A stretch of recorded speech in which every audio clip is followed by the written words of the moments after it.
again, welcome back to Chats with Jack. I am Jack Talcott.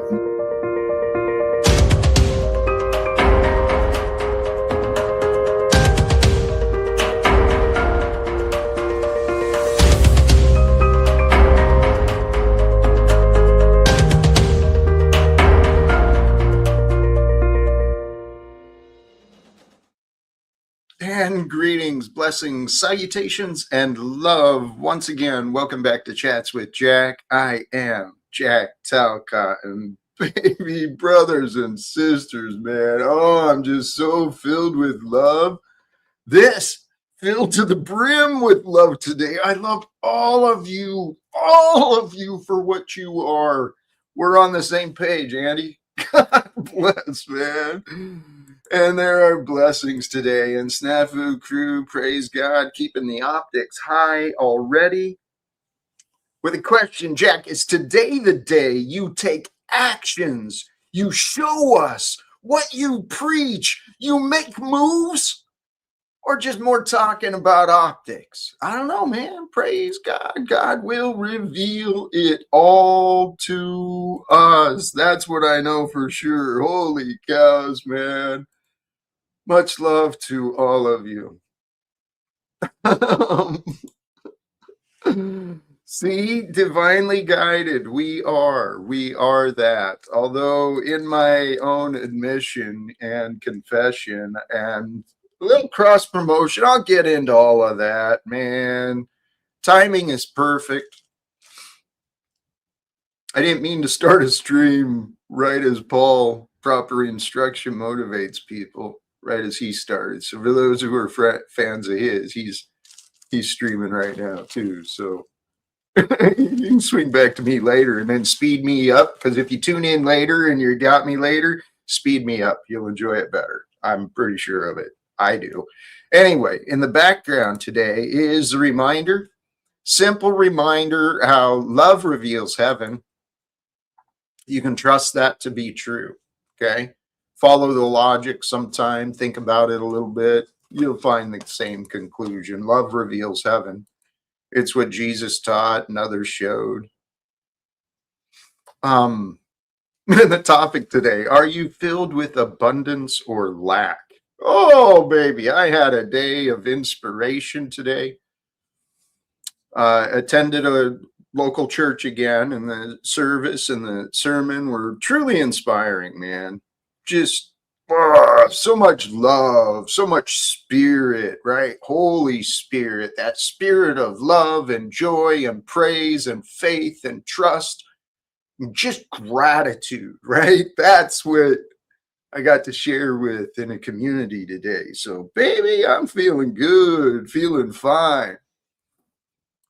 And so I thought the thumbnail might be appropriate too, right?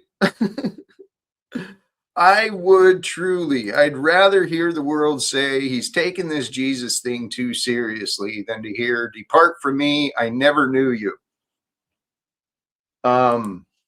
There's some who say I'm not taking it seriously. There's some who say I don't know what they say. There's a lot of things they say. There's like, oh, we'll get into stories a little bit.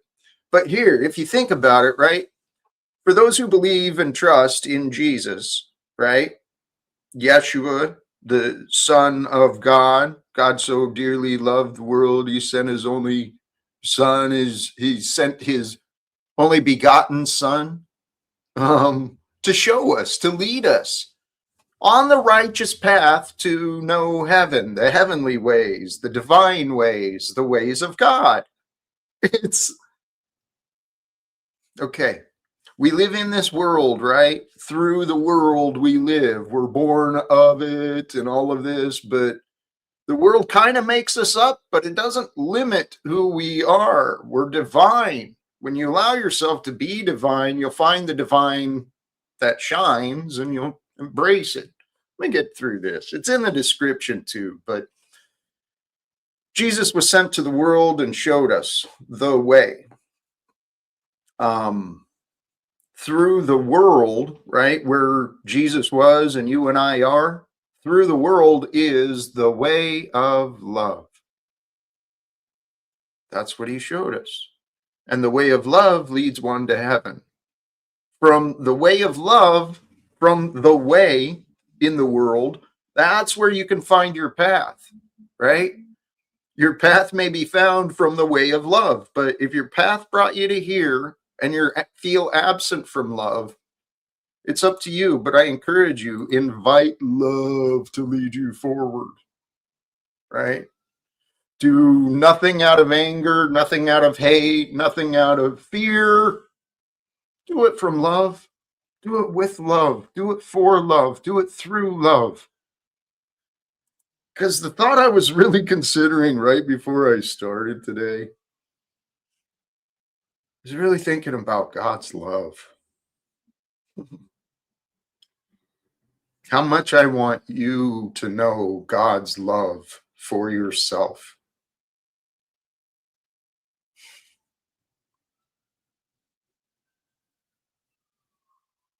I'm pretty sure this is what Jesus was trying to teach us, what God was trying to show us.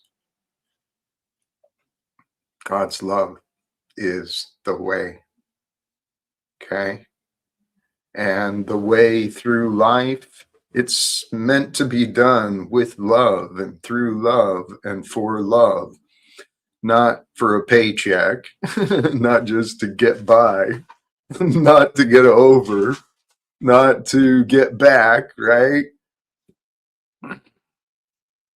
God's goodness, man.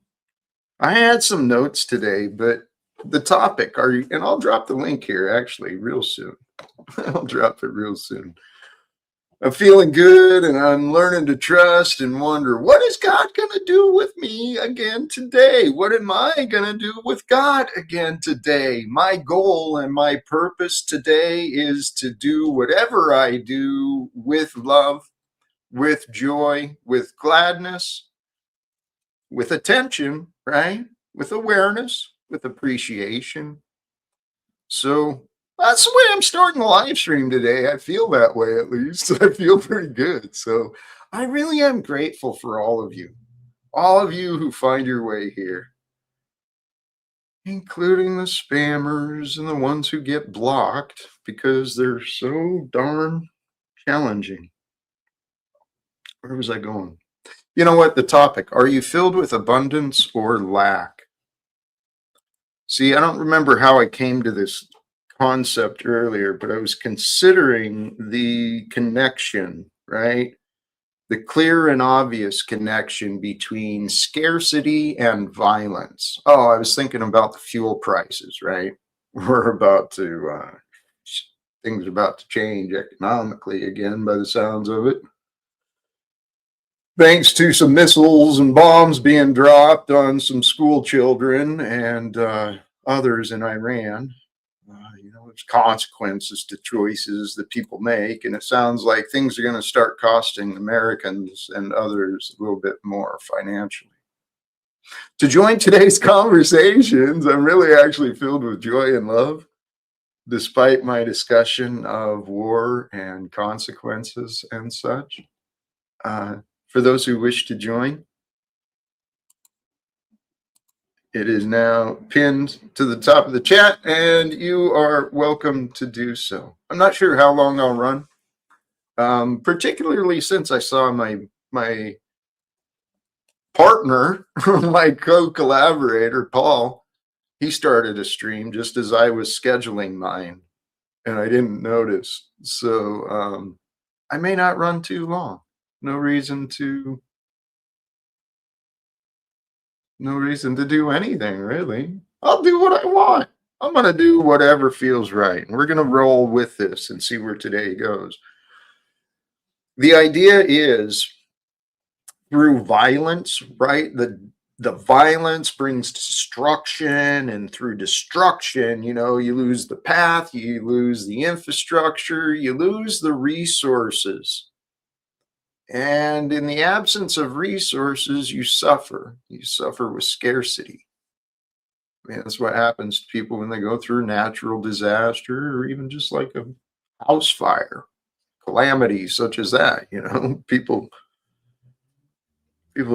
turn into they find themselves with scarcity How did I get to that? Well, it is violence, right? Violence and destruction brings us a scarcity. And in the scarcity, oftentimes, that's where people will find the excuse and the justification to be violent, to be destructive, right? Out of anger, out of desperation, out of fear. It's all it's all the same thing. So if we don't want violence and scarcity, which is what is happening in Palestine, right? In Gaza, Iran, Lebanon, Uganda, Ukraine. Um, Seems there's probably Venezuela probably got some. I mean, there's stuff happening. There's stuff happening all over this world today, right now. In the absence of scarcity and violence, what would we find? Peace and abundance. Peace and abundance are waiting for the nonviolent to take over. Could that be possible? I mean, it seems pretty logical to me that if the people who led with nonviolence as their purpose, right, the way that Jesus showed humanity how to lead, if we had more people in positions of influence, authority, more like that, can you imagine the abundance that could be shared throughout the lands between all of us, right? Where the selfish weren't rewarded. No, they were confronted, right? I think collectively we could easily do a better job of confronting this billionaire friggin' nonsense as employees, as consumers, as willing participants in this criminal enterprise called, well, it's called many things. The stock market, the financial market. It's all really a slave market. God is so glorious. God is so incredible. God is so divine. This has been my thoughts throughout the day. I mean, I went to church and what was his sermon about? Oh, yeah, persistence of love, man. Patience and persistence. A love that is persistent. And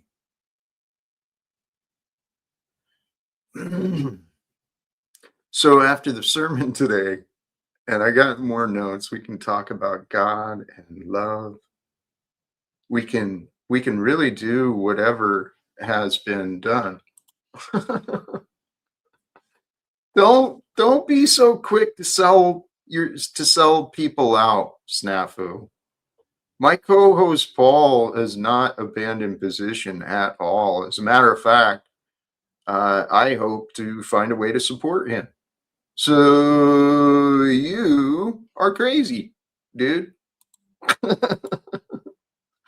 um, Holy cows, man. When will war reach the mainland? It's already affected some of the servicemen and women, apparently. Um, the U.S. has already suffered casualties. I know that there's been a lot of expenses already. Do you know that the expenses spent, right, in this militarization, the deployment of troops and shit, that expense, had they used diplomacy and actually, right, followed through with the negotiations that Iran was participating in? I mean, the money spent could have easily helped feed children, help, get vets taken care of, get other people taken care of. We could change, right, the focus of what's important in this world at any time. Should God allow us? Should God allow us? Because God gives us the day. God gives us everything we want, everything we can desire. It's already here. It's already been given. God's goodness, God's glory. That's where I was going to take us in the conversation, in my thoughts. freaking love you guys. Because really, what you're doing when you tune into me, if you're following along with the monologue, this is just a crazy trip through Jack's mind, man. And Jack's mind is just tuning in to what I feel I know. And hey, here's someone who might be able to help interpret for me. Although, I'm not sure if it's time yet. Maybe it's time.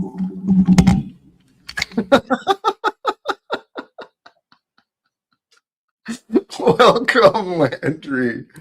Holy cows. I should have waited. That was my What's up, man? How are you today, brother? What's Sorry, man. I'm so, I just pulled a snafu. I could have been dying and I already hit the link. How's it going, Jack? You feeling good today? I know that everyone likes to get their Landry hate out of the way early, so I always want to provide the opportunity. But I also think that we have good conversations, man. I think that they always go pretty good. And I think that I have a lack of abundance, right? But do you think abundance is a mindset or a physical having? It can be both, but I truly believe the most important is in the mind. In your mind and in your being.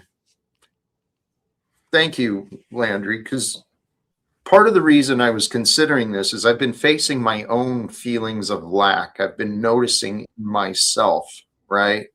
An absence of wholeness. And then I find myself eating friggin' cookies or ice cream or, whatever. I've been doing a lot of that myself, man. I kind of had a health scare where I had to slow down. I got too cocky in my eating. Yeah, I can eat whatever I want now. I was like, oh God, no, I can't. So sometimes there's abundance can be too much. Yes. Well, we do need to learn balance and moderation. Those are, patience and persistence teaches us that moderation.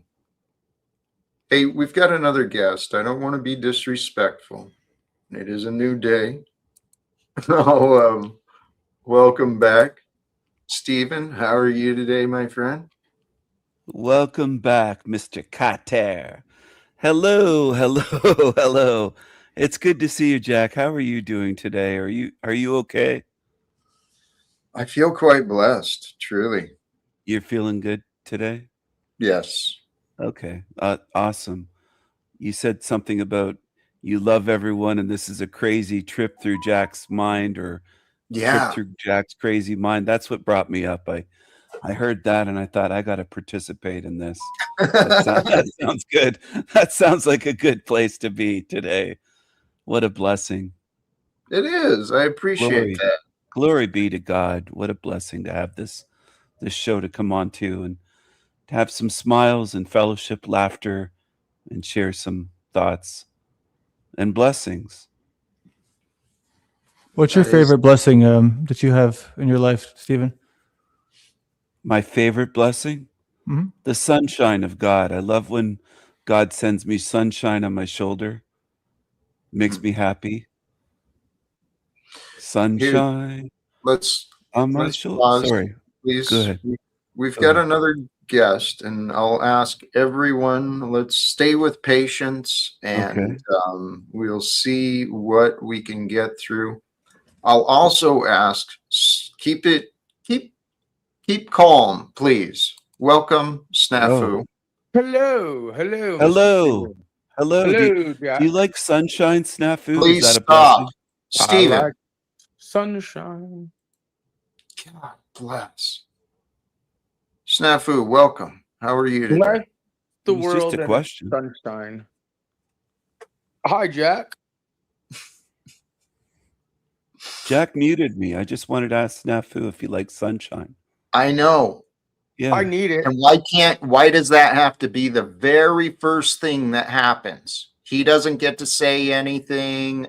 I don't get to say much. We said hello, Jack. We said hello. Okay. All right. I like sunshine. I'll answer the question. Jeez. Relax. My point is, Stephen, please step back.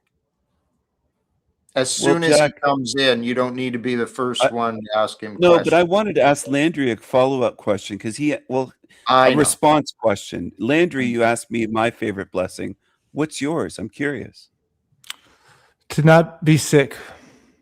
To have health. To not be sick is a blessing. Mhm. So that's in the negative. The positive would be to be but healthy, when you're sick, right? yeah, sure. But say, when you're sick, you only have one problem. When you're not sick, you think you have a million problems. Amen. Is that why you do videos bitching about everyone? Like what your I do? newest upload? Which Hey, one was Wait a that? you minute. know Ezra Actually, and Landry Snafu's an are a thing example now? of both. Wait a minute. both, yeah. Snafu's an example of both. I How? mean, he's sick, but he's got Explain. like all sorts yeah. of problems. Yeah, and if he was like a man who would maybe be a little bit more open in his I'm not like I don't chakras, got he'd be able problems like to fucking bond covering up over daddy those. running over a child. He'd be able I to don't got bond over the problems trauma like instead my of wife just leaving me using and it as a hooking up with tool some to like chick online. fight against it. You know what I mean? Yeah. Instead of Jack, I seeing don't those have problems commonalities, like abandoning a child. I what was funny to me is the other day I heard him say something along the lines of, "Yeah, bro, it's to TK." He said, "Yeah, TK, don't tell anyone nothing out here because they'll just make some shit up about you." I was like, "Where's my that's you button?" I know, huh? Hank, welcome to you. How are you, my friend and my brother? I'm doing well. Hello, Morpheus. Is it okay if I say hello to the new guest? Please do. Hello, Hank. Hello. Hi, Stephen. Hey, as usual, you are looking sharp, my friend. And unless you got something pressing, I'll give Mr. Snafu another chance.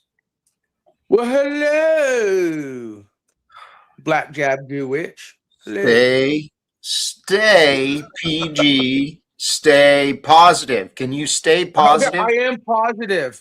I am positively thinking Landry needs to get out of his slum. I'm trying to life coach him, Jack. You don't want me to help? Why? This No. But you're not though, Snafu. Yeah, Just he be needs honest. help. Be honest Landry, with yourself, I'm being Snafu. honest. You're a scumbag that chose to abandon your chick and baby and cover up for your dad. That's your narrative. Let him speak. If you cared about the truth, you would remember things, right? You would remember the new information that you learn and acquire. You wouldn't just keep saying shit. But realistically, you feel like you can't handle looking inward, so you got to look outward. It's a common symptom of today's society, for sure. Pony Boy, you have no grounding. You have no qualifications to life coach any of us on this panel. Are you in the hospital still, Snafu? Life coaching from the hospital? Yeah. That's kind of a low blow, Landry. You should wish him help. Let's talk about low blows, Stephen. No, let's be positive. Right. You're the king of low blows. I'm actually the king of medium-sized blows. Who's the king of low blows? Wait, did you just say I'm the king, Stephen? Thank you. I'm going to clip that. I'm going to clip that and then cut out the end. Here, King Landry. Landry is the king. You're the king of stink. Please, Stinky. Got another guest here. I'd like to welcome back. Hey, what happened to your live? Messy hair, Moose. How you doing? That is an interesting hairdo, dude. Who is that? Just got out of the shower a little while ago.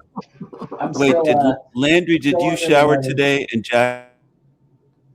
Go ahead, Moose. So I was just wondering, the crowd's wondering as well. Do you feel like you might be a daycare provider, Jack? Sometimes. Confirmation if you get to be a part of the daycare. Well, if I have to sign up, I will. Good. I mean, but I don't think Jack wants to do the daycare anymore. So. Well, Dominic's grown up already. A little bit of it, I believe, is he wants to find resolution, right? And that's sort of the brand of Jack Talcott is he will always be forgiving. So when that becomes, you can't help but let whoever comes up, and who has it every time? These darn rascals. Well, that's a good point. Jack, are you forgiving or do you hold resentments? Do you cling to resentments or do you forgive? Dude, he's not perfect, but damn, he's been one of the most forgiving. Let him answer. Don't answer for him. Let Jack answer. Yeah, sorry. Well, Stephen, I'm curious, what facts do you not see? Or what do you think the facts would show?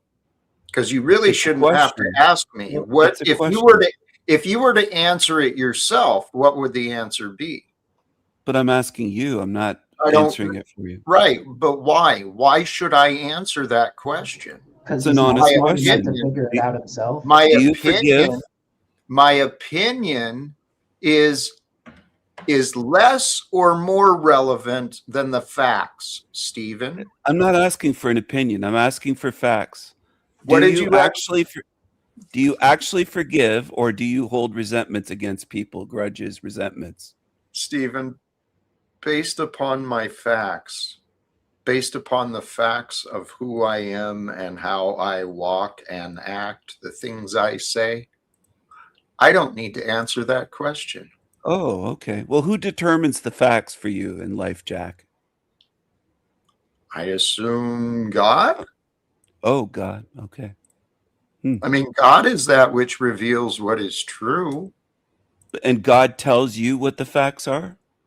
Stephen, the facts are the facts. Oh, okay. Okay, but this is the point. This is what I want you to see about you. Please, for the love of God, Stephen, play along like this is important. Okay.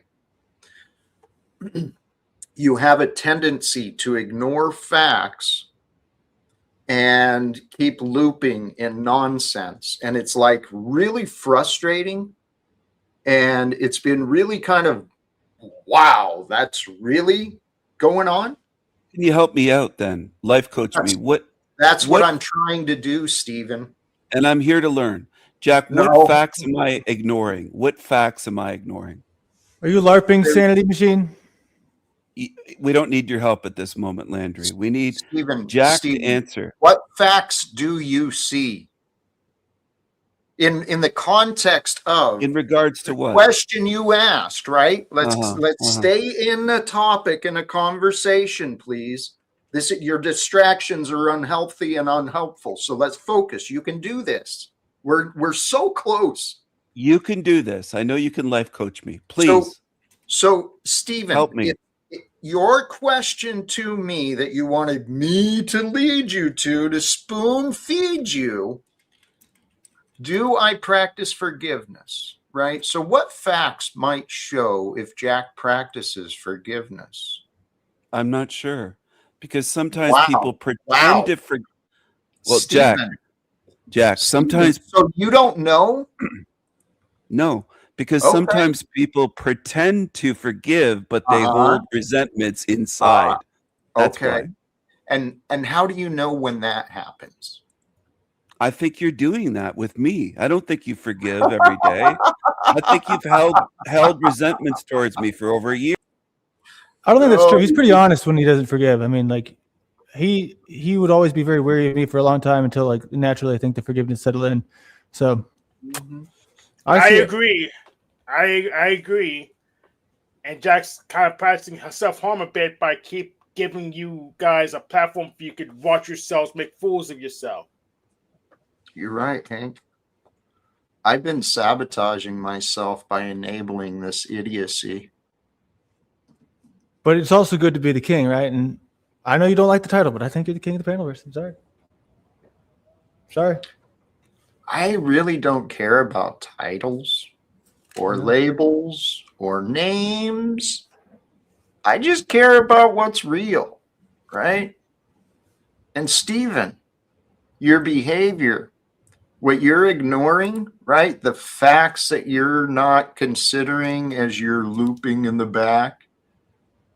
How about, tell you what, since you either chill out, Stephen. No, tell you what, I'll just kick you. So then you got a better chance of listening.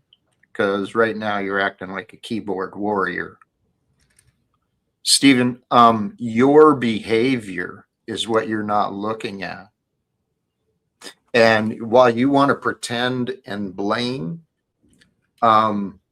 what you've witnessed is your behavior keeps getting in the way. Oh, I've been very patient with you, Jack. Are you bored?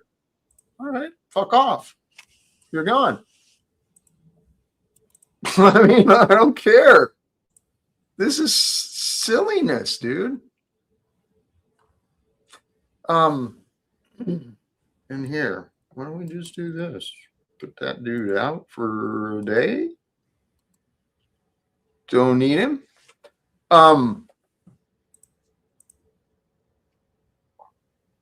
I suppose in this question of the topic, are you filled with abundance or lack? I really think the way we move, the way we interact with each other, that shows. What are we full of?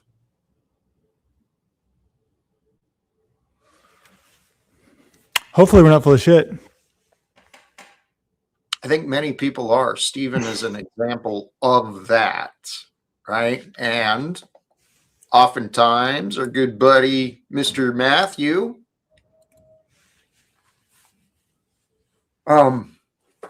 we don't have to be these actors and these clowns that are constantly accusing people. We can all do better. It's really simple, guys. The way of love, it means practicing forgiveness, right? It means allowing yourself to suffer sometimes in order to do what is right. This is something Pastor Joshua brought up today.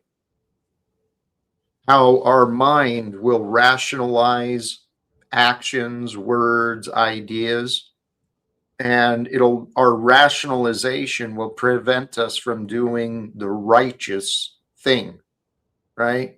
So just because something is rational does not mean that it is right. Please think about that. Recognize that.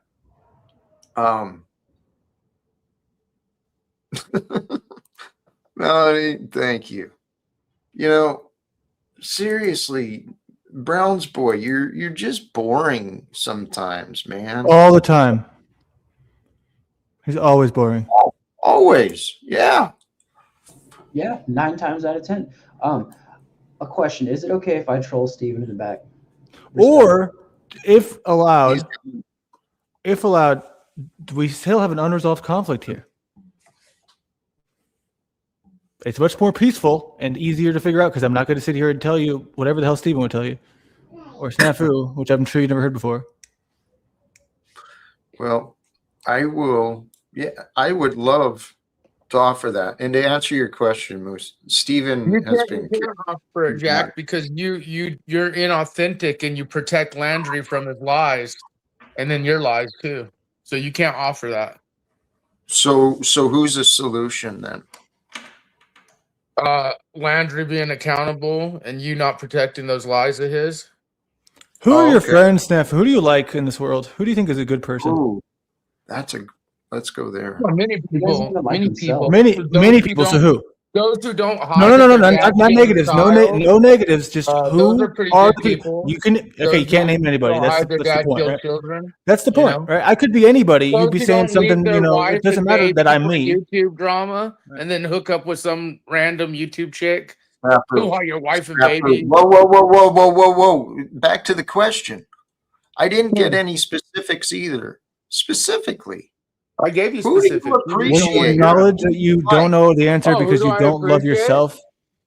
I appreciate the truth, and the crew. I appreciate the Zebras Gays and the journalists, the whistleblowers, the real motherfuckers out there. That changes every day. Zebras come and zebras go. So who is your role model? Right, exactly. I appreciate the wheat and tares. I appreciate righteousness. Yeah. So to account for that I took over his organization by force, he loves me. Hank, you're irrelevant. Thank you very much. But he's not. Like he's here, so he kind of is to me. Maybe not to you, but to me he is. Snafu, I got bad news for you. As far as relevancy goes, none of us are doing too great. Dude, you fucking hid your dad killing a child, bro. Projection. Anyways. Sustained, I think. Is that what we say? We say, Hank, get a new hat on. Freshen the mood. Well, yeah. No, there's another opportunity here. I mean, if it can be allowed, Landry and Moose, can we find peace and mediation together?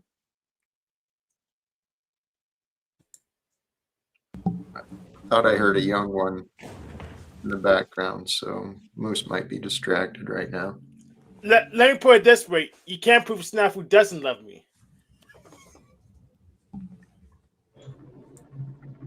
Sorry, I had to. Oh, go ahead, Jack. I had to put my batteries in my headset. Sorry, I missed like 10 seconds. It's all right. It was probably when I was talking to you. You think I'm ignoring you too, and it's like it's like literally the battery went out right when it happened. I thought you were saying something about we have access for like resolution or whatever. So I was like, I started. What do you think? Yeah, what do you think? Yeah, I think holding on to resentments is it's something that like eats you up inside, and kind of it's not healthy, and it's kind of gay, you know. And I'm it's okay a little gay. Want to be gay, you know. I'm okay with that, but I'm not like I'm very heterosexual, so. So you say. So I say. It hasn't been proven the other way, so.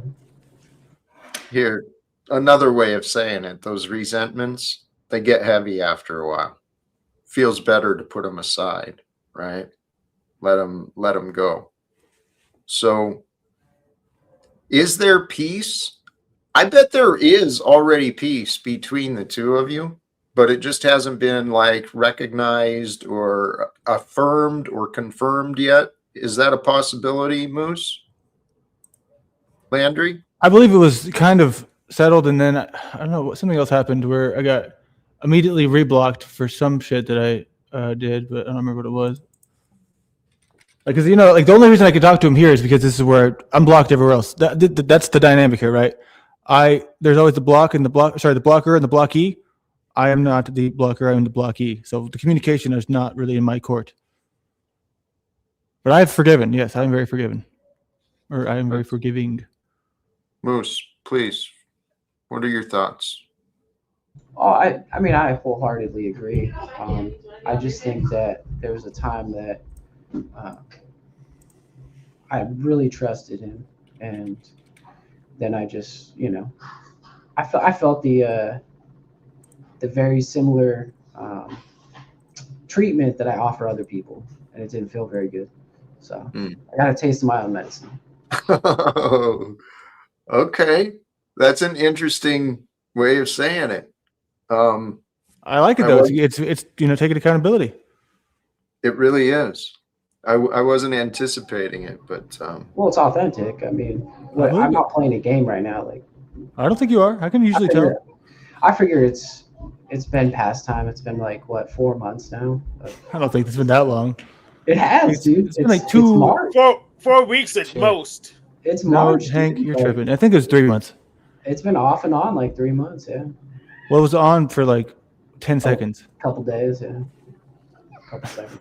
Anyways, I think that like the creative ways that we all have, I think it does get into the way of things, and I think that if we're a little, I don't know, I'm so stuck on like doing things like my way or whatever, and I think if I'm a little more open to taking some guidance or some direction, I would. Life is push and pull.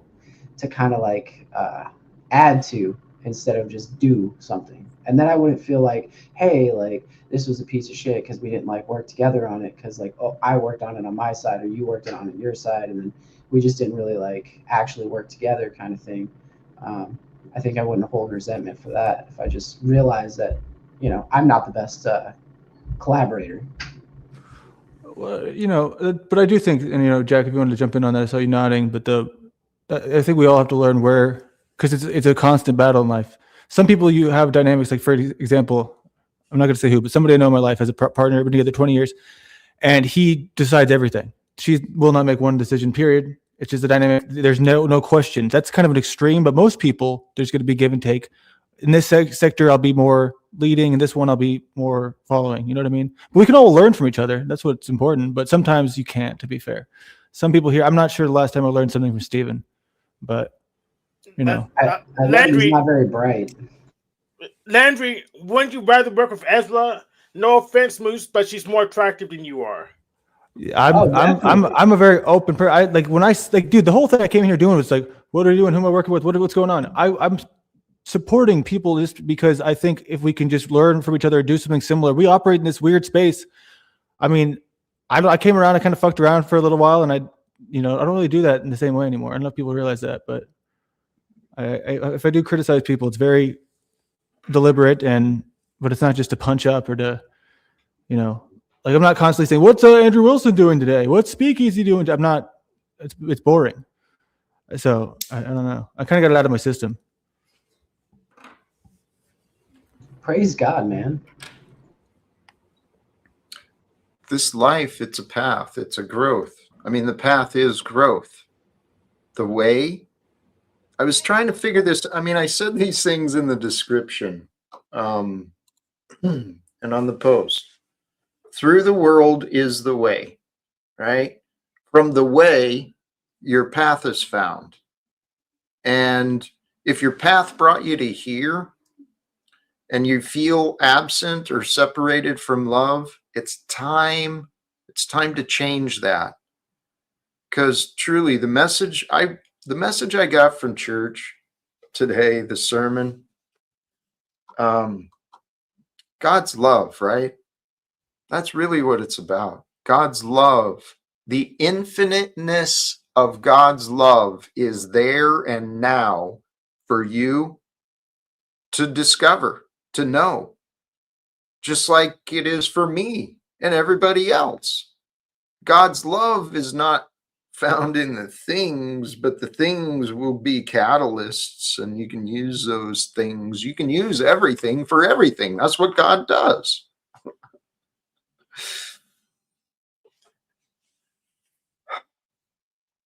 God's love, right?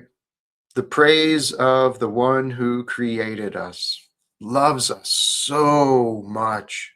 Everyone, everything. For it is this infinite offering of love that brings forth all time and space, right? Without love, you don't have time. You don't have space. You got a job to do. You got a paycheck to earn, right? You got bills to pay, rules to follow, schedules to keep. Holy cows. Guys, we live in a world of insanity. Yeah, we definitely do. But I do think it's important, though, that people who want to grow and people who want to like learn, I think it's important to give them room and access to do that. Otherwise, I think it'll push them the other way, push people, because like speaking from my own, circumstances, when people push me away, I tend to treat them like shit. Sometimes, though, those are perceptions. And sometimes we misread, right? Someone just needs a moment, needs a day, needs a little space. But we can get real consumed with ideas. I'm speaking from my own experiences when I'm saying that, of course. But I get what you're saying. The thing I've been practicing, and truly, we are here to unite together, right? Good and bad, flaws and all, right? We're to unite together with reality, because reality unites us all together. The objective reality of what is real, what is true. And we might need each other one day, Jack. You know what I mean? Like times are coming into a really strange thing. We're at war again. We don't know when it's going to end. We don't actually know what's going to happen from here. And if we don't start being role models for other people to build community and start helping each other and like actually showing forgiveness to each other, I think that's important, It's the only time we can do it is in the now, in the present. And greater forces, right? The divine forces decided we needed to cross paths. We needed to meet each other. That's why it all happened again today. But we get to figure out why. We get to figure out what we're going to do. But what I was realizing earlier today, it seems real to me, right? Reality, when you find yourself in a state of fear, right? Anxiousness or whatever, when you find yourself in a state of fear and confusion, your focus is really narrowed. You can't think, you can't see beyond, the immediacy, the urgency. I've spent a lot of time feeling those things, being in confusion and fear and limited ideas, limited options. So reality fades in a state of fear. So the goal is escape the fear, unite with reality, become whole. Does that make sense, Hank? Kind of dropped some people. Yes. Mike Paul, blessings to you, brother.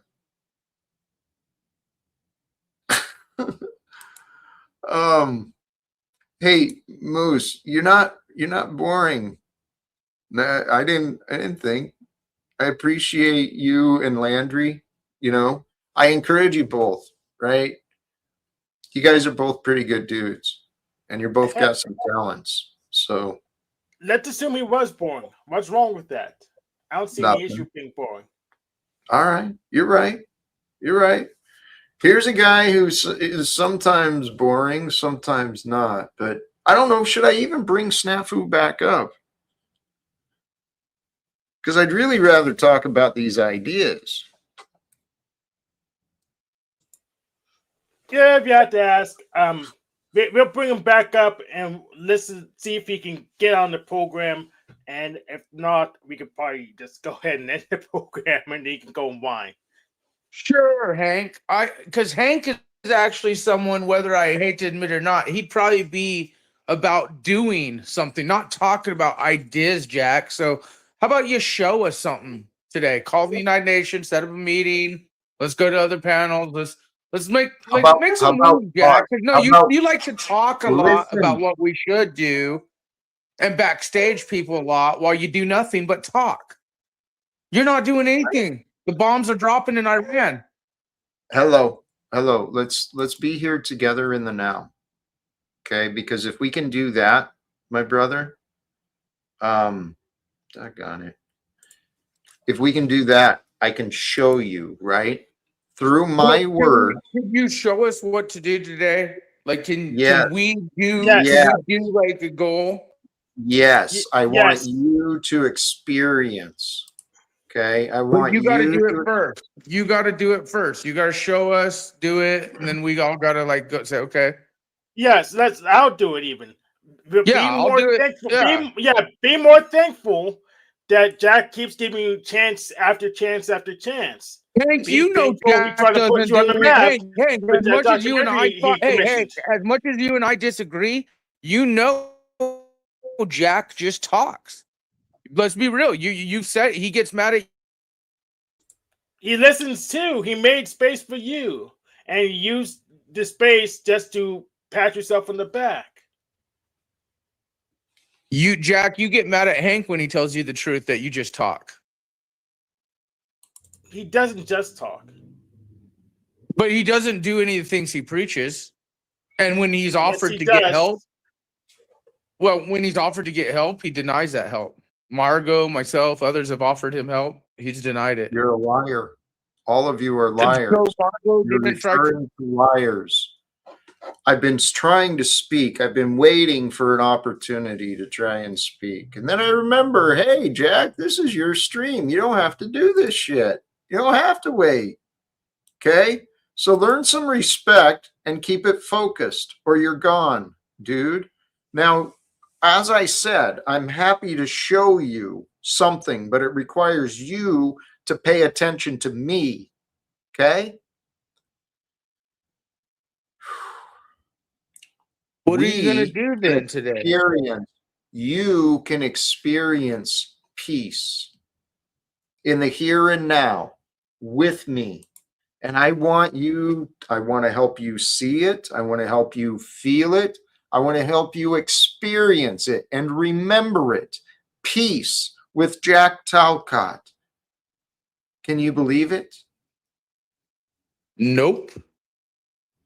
What prevents your belief? The optics that you present. In this here and now, in this present moment? The Let's here be and fair. now, the Let's past. be fair. Let's be Every fair, aspect of what you please. present shows me that it can't happen with you. Yeah, I mean, you Here, try. There's please, times that pause. you're Whoa, whoa, trying, whoa. and then you Whoa. get back to your fucktardness.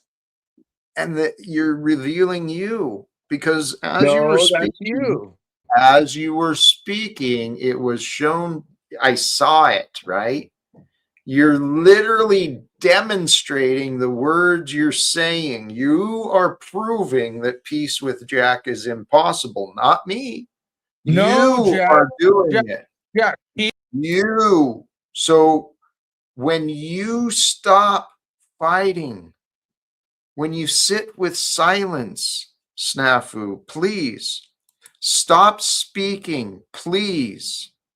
So is Are you that there? what you're going to tell Trump and all the people? Tell them to quit Here and speaking? now. Hello, back to here and now. I'm trying to talk with you. And I'm Okay? trying to question your claims and your grandiose statements. And I'm And trying you're to say, let's wasting put our time action to it. again. Do you How is want to waste asking you to demonstrate what you claim wasting time to a mission you claim when you don't do anything to that mission? I am questioning.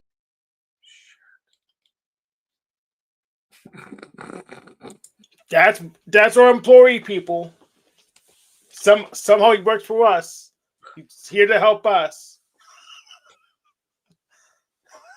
You realize, okay, here, this is Jack's perspective on Jack's story. I'm literally in this situation where I'm bastardized. My goals are bastardized. People don't believe that I can help Donald Trump and Hegseth and Congress do better because I've failed to convince people around me to change their minds. So you witnessed me trying to have a conversation with Snafu, Matthew, and literally the only thing I was trying to get him to do was to sit in silence. I failed. No, here's the thing. What burn does his opinion have? He's a literal bum. He has no actual influence beyond what we are willing to grant him from charity. He lost all of his producers. He can't run his own show. If he attempts to, it's just a C-SPAN rebroadcast. It's nothing. He has nothing. He can even when you gave him an opportunity to do that documentary series, that was just a puff of air. So I don't see, but I guess it's just practicing your patience. That's all I see with Snafu. That's the way to practice your patience on a dummy. Well, I believe if he would listen to me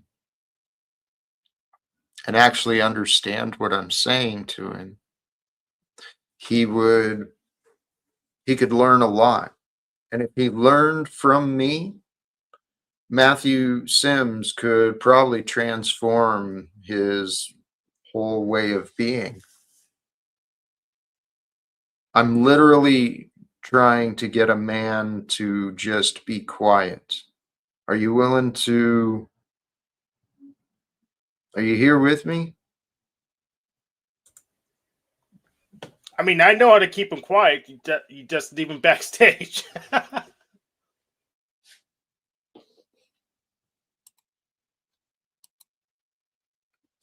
Matthew.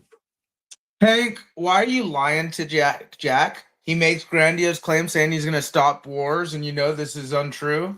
And yet you cut to him acting like he is going to achieve that when he doesn't even set up meetings for himself, get himself publicly, non-publicly. He has burned his bridges with Trump by getting tackled at Capitol Hill. And oh, I will answer the question because I can use Jack as a tool to help me stop wars. So overall, we're having less warfare.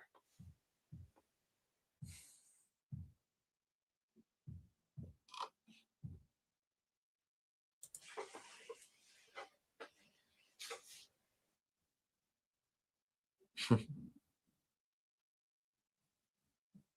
truly dumbfounded. Do you have any thoughts or questions on what I've been talking about today, Hank? I think you've been pretty clear. If other people don't understand, they can probably ask some questions in the audience. But I think you've been pretty clear all day. But that's just my opinion. Thank you, brother. I appreciate that. I'm really trying to figure out what is my best path. What do I do? Because we're living at a time that we're living in. Today is another day we've been offered. I have faith that God is with me. God is with us. And I believe if we unite with love together, we can find a way to bring peace to the world. Does that not sound good? Yeah, it sounds good. But you know how I am. I like what Alou says, think global, act local. So my goal is always to get local peace, then hope and pray that expands rather than trying to hit the whole world at the same time, because that's too complicated for my little mortal mind. I can't do it. I disagree with you. I mean, I don't mean to contest you and your awareness of your limitations, but I don't believe it's that complicated. I believe it's actually very simple. So you disagree with my perception? Yeah. I know how absurd that sounds, Hank. I realize that. But from my theory is, and I don't know why I can explain why, I mean, maybe I can explain it, but I believe you're selling yourself short in that, number one, you can understand, even if it's complicated, you can get it. You're a brilliant man. And I also believe you might be overestimating the complexity. Okay, because any path to success, it starts one step at a time. That's all it takes. So have you read Mythical Man Month by Fred Brooks? I'm not familiar with that, no. So it's a book on software development, and it explains how the software is built is reflected. It's pretty much a transformation of what the teams you form to build it. So the laws are a reflection about the people in there. Yes. And that's why I say we can't take it all at the same time, because there's more than one component and they don't act the same way. So it'd be far too difficult to deal with everything at once. That's what I'm saying. Yeah, it'll be difficult. It'd take a lot of collaboration, a lot of cooperation, but I do not believe that is impossible, because look at it. Look at what mankind has created, right? The infrastructure, the logistics. You look at some of the, I'm here in Maryland, right? Baltimore, and I was driving by, I don't know where I was going, but it was by the water, and look at these enormous ships, man. And the cargo and the cranes and all of this stuff, the things that mankind can do and create, it's undeniable. Okay. We can accomplish the impossible, the unbelievable. It's within our grasp. You get the right people together and the right ideas. And brother, I believe it is time, Hank. I believe it is time for these ideas that I'm talking about. And I believe we are the right people to bring them to the world. Yes. So you have your beliefs, but I, as the developer, operator, the implementer, says I have limitations, and you say you don't believe in my limitations. So we're kind of at an impasse. Do you want to have more faith in your limitations or more faith in unbelievable ideas? Well, I'm just saying, if you know it is possible. If you can demonstrate, you go ahead. But if you're saying, well, I just had to try harder, then you're just talking past me. No, we've had our challenges in communicating these things, Hank, in the past. But I've been growing and you've been growing, right? We're not the same men we were in the past. Each of us continues to learn and develop each day. I mentioned this lady a couple times over the past few days. I'm wondering if you caught what I was saying. This Clara Mate. Did you hear me talking about her or hear any of the stuff she was sharing? I do not recall, but we can review it right now again. Well, just real briefly, she's a professor of economics, University of Tulsa, and started this organization. Kind of the intent and the path she's going is just kind of what you were saying, starting local, right? She's starting in, I believe, Oklahoma. And it's the idea of rebuilding communities in a different way to overcome the oppressive system of capitalism. The reason I brought her up is you mentioned examples. And in a recent talk I listened to her with, she's got the details a lot better than I can grasp, better than I can explain. But when it comes to economics, her and I are on the same page. Yes, so we actually have people in our own community working on the same project. I think Ezra, who's currently working with Landry, is working on her own intentional community, and that's along the same lines. So basically, the community optimized for something, usually it's democratic, and that's a step in the right direction compared to our autocratic, deceptive systems that we have that's common now. So we're working on it. Well, and there are examples. There's examples of methods that will succeed. Hey, we've got another guest here, who is well versed. Welcome back, Ben. How are you? Hey, Jack. Hey, Hank. How are you? Oh, I'm doing awesome. Feeling How are you, Ben? Tired. What's been going on? Why tired?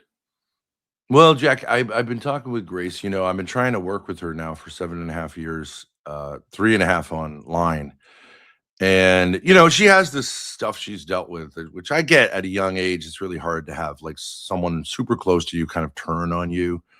But you can also overdo it, you know.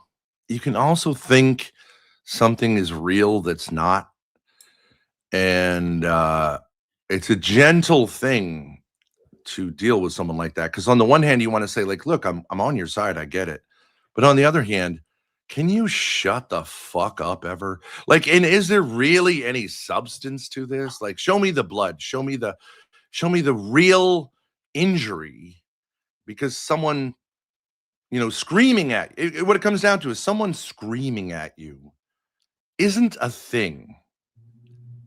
You know, especially on the internet, someone screaming at you on the internet. Like, it's not really a thing. They don't even know you. And yet, to the inner nervous system, it is all real. Yes, but I do think you do have the ability. I agree that you can't control your emotions, but you can kind of ask the question. You can ask the question, what is the basis for their hostility? And if the basis is envy, you can say, okay, well, you know, envy being like someone who is upset because they don't have the gifts you have, right? So they're happy when you're sad and they're sad when you're happy. Okay, there's nothing you can do. That's not do you see what I'm saying? Like, that's not a reason for you to feel bad. If you realize someone's hostile because I have gifts they don't have, fuck that person. And it actually, I heard a priest once say, what that will do is it will fill you with homicidal rage. And that's actually the normal response. Doesn't mean you should do anything, but like, of course, but like, it is normal to be like, can you imagine someone, a blood relative saying like, I am happy when you are hurt, and I am That's hurt sad. when you are happy. That's sad. It like hurts me. But it's very much a thing in human relationships. Envy. Well, it exists. Ben, you're absolutely right. It does. It's unfortunate. It's part of our growth and development. But seriously, we have. True. I don't want to take us away from where you were, because you mentioned you've been dealing with these continuing issues. Ben, I'm not going to lie. I was talking about you and Grace recently, and I don't remember exactly who or where. But I want to help. I want to help you go find your book in the woods, right? Let you detach and just get away, right? Yeah. Yeah. And I don't know what Grace wants to do, but well, see, I think she's more of a person of action. I'm more of an intellectual. So I kind of want to write a book. Also, I've had so many interesting experiences, I kind of want to write that book. But I want her to take, because people yelling at the internet, if they yell certain things, which you've never said and Hank's never said, and you can get their name and you can find out where they live, you can take action against them to say, hey, I want to get paid for what you've done. And I think that's a good thing, because there should be deterrence to unnecessary behavior like that. You know what I mean? Well, yes. I get the deterrence, and I'm sorry, Hank. Without getting overly wound up about it. But Jack, I have experience with this. So there's one guy who made terroristic threats against me, and I calmly asked via the state, using my local police department, to can it, because I don't like the rhetoric getting so violent. And after like 2 times, they actually canned it. I never got an apology from them, but at least they shut up with their rhetoric. Yeah, it is good to have some law and order on the internet. There are laws for reasons, I think. I lost where the conversation where I was saying I'm encouraging Grace to, like, and even in a larger sense, like, to pursue education, to get a law degree eventually, like, not just to certain people, but please, Ben, I'm sorry to interrupt. No, I encourage you to think here. I can understand. I can imagine, not understand. I can imagine a connection to the systems and such. Yeah, I would encourage Grace and you to think beyond the systems, because we're at a new time. Yeah, right? I agree. College degree, why wait? It's almost a slower process of learning in some ways. What do you mean? Why wait for what? I'm not sure what you're saying. Going through the slow process of routine semesters and all the schedules, and then paying for an education. Yeah, but there's scholarships available. You know what I'm saying? Like, it's not, I don't think you're this type of person who says it would never be a good idea for anyone to take a college course, right? Because sometimes those people can be very insightful, especially if you come at it without like absolutely buying everything they're saying. You know what I mean? Actually, sorry, Ben. Here was the idea. I was noticing. Grace she's got a lot of gifts and skills to her. She appears to have an ability to organize, right? Yes. Organizing different ideas and getting clarity. Yes, right. When she was doing that with you, she was putting on her Judge Judy mode, which is like, shut up, I want to hear what you have to say. And everyone kind of respected her for that. I'm not really that type of person. No, you respect. It was fun. Everyone thought like, okay, this is a good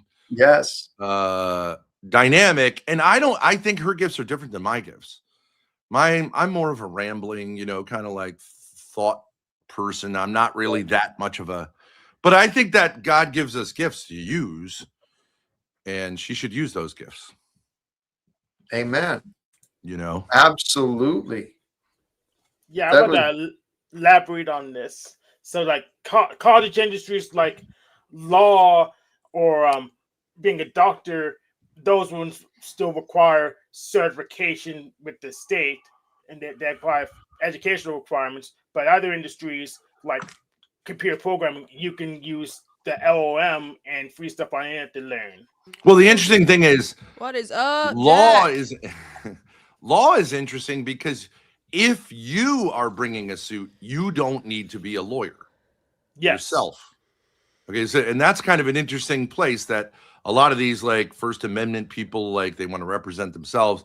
It's dicey, but it's interesting because I've been in that position now for 33 months with her mother. And it's interesting because the judges do give you more leeway because they understand that you don't, have the education.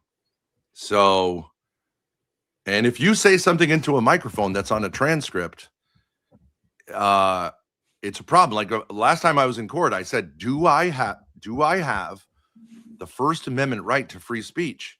And the judge did not like me asking her that question because that's the foundation of American law. So she said, sure, you can go ahead and try, but I might put you in jail. Now that's problematic for her because I could take that to the Supreme Court and the Supreme Court will say, what? Do I have a First Amendment right? Maybe. 33 months into this, do I have a First Amendment right? Like, on what basis is the state taking it away? And she was very careful because she said, I'm not saying you don't have the right. I'm saying the previous judge said you don't have the right and you didn't bring the right motion. And I was like, well, but still, you should assert that I have that right unless I've jeopardized it in some way, which the state has to take away from me. And that's a very high bar. Nah, and she did some bullshit too because my dad brought a motion to vacate an order of restricting his speech. A gag order, restricting his speech about the court proceedings. Because he would his motion to vacate was like, this is a violation of my First Amendment rights. Like you can't, there isn't a valid enough reason for me to not be able to talk about this. My teenage children might watch my YouTube channel. Like I might do anything on my YouTube channel that affects them one way or the other. Like that's not a reasonable expectation. And so the judge said, okay, well, what's your argument? Like, I'll hear you out. Why do you want to vacate this order? And so he made this argument. And then after she goes, well, I can't do anything about it because you didn't appeal the gag order when it was put in place. And it's like, well, why did you ask to hear his argument? But she actually was saying this motion was never dealt with for like a whole year. So she was dealing with it, and then she was saying, well, it's too late now. Can we please? Jack, let's recenter. Yes. I mean, Jack, this is actually important stuff, in my opinion. I mean, you say how much you like Paul. Hank. This is stuff Paul would talk about to be had focused on legal lawful, not clowns like Pony Boy. I know, and this isn't Paul's show though. This is Jack. That's true. This is better than Paul's show. This is far better. Jack, let me flip it a little bit. I've noticed, and I'm not going to bring in any, but like I've noticed that you're looking to women, which is fine. Women can be a source of wisdom, but there's a certain danger in looking to women for solutions because, for example, that woman you just brought up, a lot of times what women say when they're like, I hate capitalism, is they're really saying, I hate masculinity, which I understand. There are critiques of capitalism, which I share, but a lot of times a woman is saying something different. And like also women who say like we should all love each other, but like they're engaged in obvious like witchcraft also is a little bit like, is a little bit like, and I think it can be a little like, it can be a kind of red flag. Like, I'm not sure. I think the best way way I should go, Sure. The best way to know is to really listen, pay attention. Yeah. Gauge by the facts. What are they laying out? What are they saying? We're living at a different time, Dan. And I'll tell you what, I mentioned this to a friend earlier today, something along the lines, based on my personal experience. If what I'm seeing and thinking is right, God is revealing a lot to us. And one of the things that has been shown to me over and over is how the divine feminine has been overlooked, kind of shoved aside. And it's been a shame. That's actually my own personal story as well. Okay, yeah. So the divine feminine, I think you have to be careful about, because I agree that God is neither masculine nor feminine, like per se. Right. But it's interesting. I would say, like, the reason we call God Father and not Father, Mother, or Creator is because in God's relationship to the universe, he is more masculine in the sense that if you understand, like, women are receptive. God's not receptive of his universe. But God's the creator, so he's more. Do you see what I'm saying? Masculine, and we become then more receptive. And what's interesting, if you've ever looked, like, so Mexican culture is very machismo. Yeah. Mexican men will sometimes dress up like women in church to show their receptivity. So it's not like a sexist thing, but like, you got to get it right. You got to get it right. The reality is the creative force. It is beyond an individual gender, but is the divine manifestation of both. That's what brings forth the form. But I heard it said, and it gave my heart comfort to think that we're not distant from God. We are within the womb of God, right? And we're in this gestation period. This isn't the real life. This is just the preparation part that we're living. This is where we grow and we get refined and we discover our authentic character, so that when we're reborn, right, into God's kingdom, it's the heavenly. This is the realm for preparing us for heaven. Jack, so it's interesting you use the image of God's womb, because I would say the world is a womb. Yeah. And God, like a father, your father too. Yeah. You create life in the woman's womb, then she raises the child, and then at a certain point you kind of reconnect with the child, and it becomes your child, and you chisel the child, and that child becomes yours. And so I think you got to be careful with the analogy. The woman is just a means for you to create and then reclaim your creation. The way you just said it, I think that's it. The masculine, we've got this idea of claiming, where the feminine is accepting. They receive. But if a woman, like, say, a lot of times with these Zoomer boys, the mother wants to hang on to the kid, and it's that young man needs to cut the connection with his mother and go to his father, and his father needs to help him cut that connection. Because to stay in the womb when you're 19, 20, 21, you see this with young men, right? Cut the cord. Mm-hmm. Well, they're in their 20s, they're in their 30s, living with mommy. And it's you can't stay in the womb too long, and a lot of these young men, they want to go back into the womb, and you want to say, like, no, get away from your mother's vagina. Men and women, we're looking to return home, and we're all lost. We don't know where we're going or where we're wanting to be, but what I do know is home is with God. Okay. And knowing that you are home where you are, knowing you are with God where you are, that's the start of the relationship. Knowing that God is here with us in the depths of our sin, our depravity, our confusion. Sorry. Unslave Truth, I saw it. I took your mod away, and I see you're getting messed with again, and you're getting called names. And thank you for your contributions, brother. That's Tarek. That's Tarek. Where'd Paul go, by the way? He's streaming. I didn't mean to start up a stream. Oh, he did, but he's been going for a little bit already too. Well, Jack, like I do think this is really interesting. When you say home usually is, in most languages, home would be feminine. It would be feminine gendered, okay. Because it's like just like boats are feminine gendered.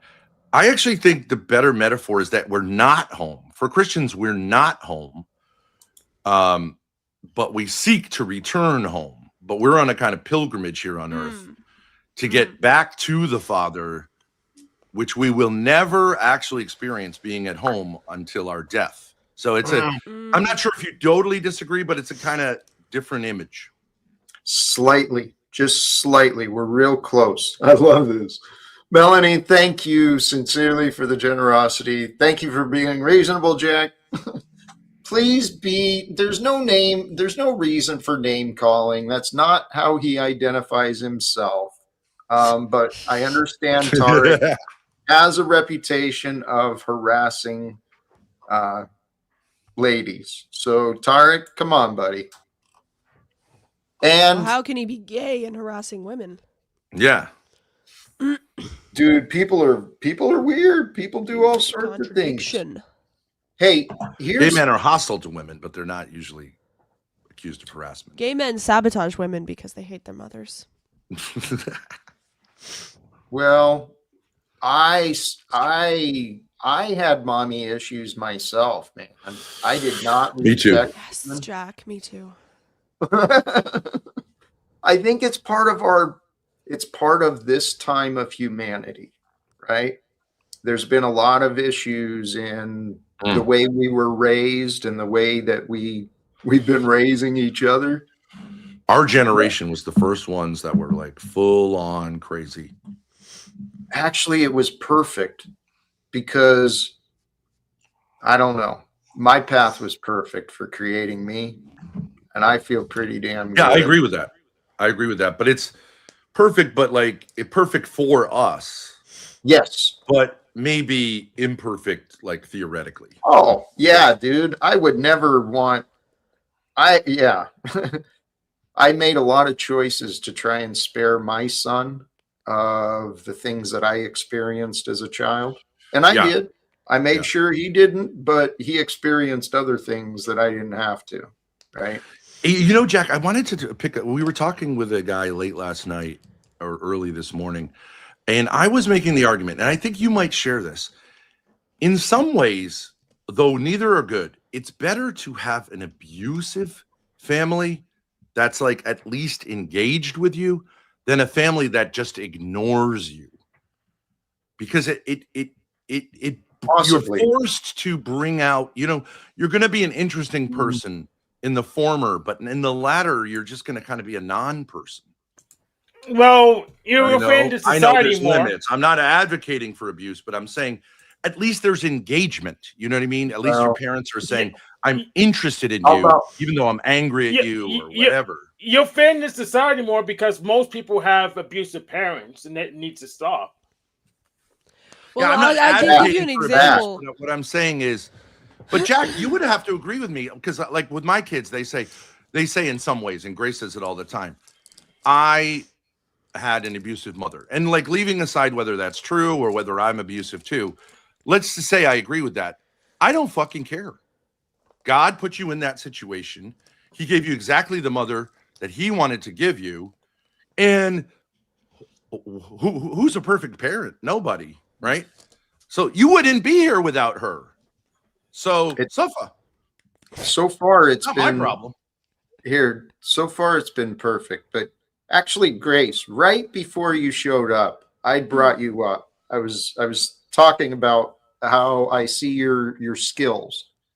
Oh yeah? As far as organizing and ability to understand, to interpret, right? Okay. I'm looking for people willing to strategize with me, right? About Figure what? out.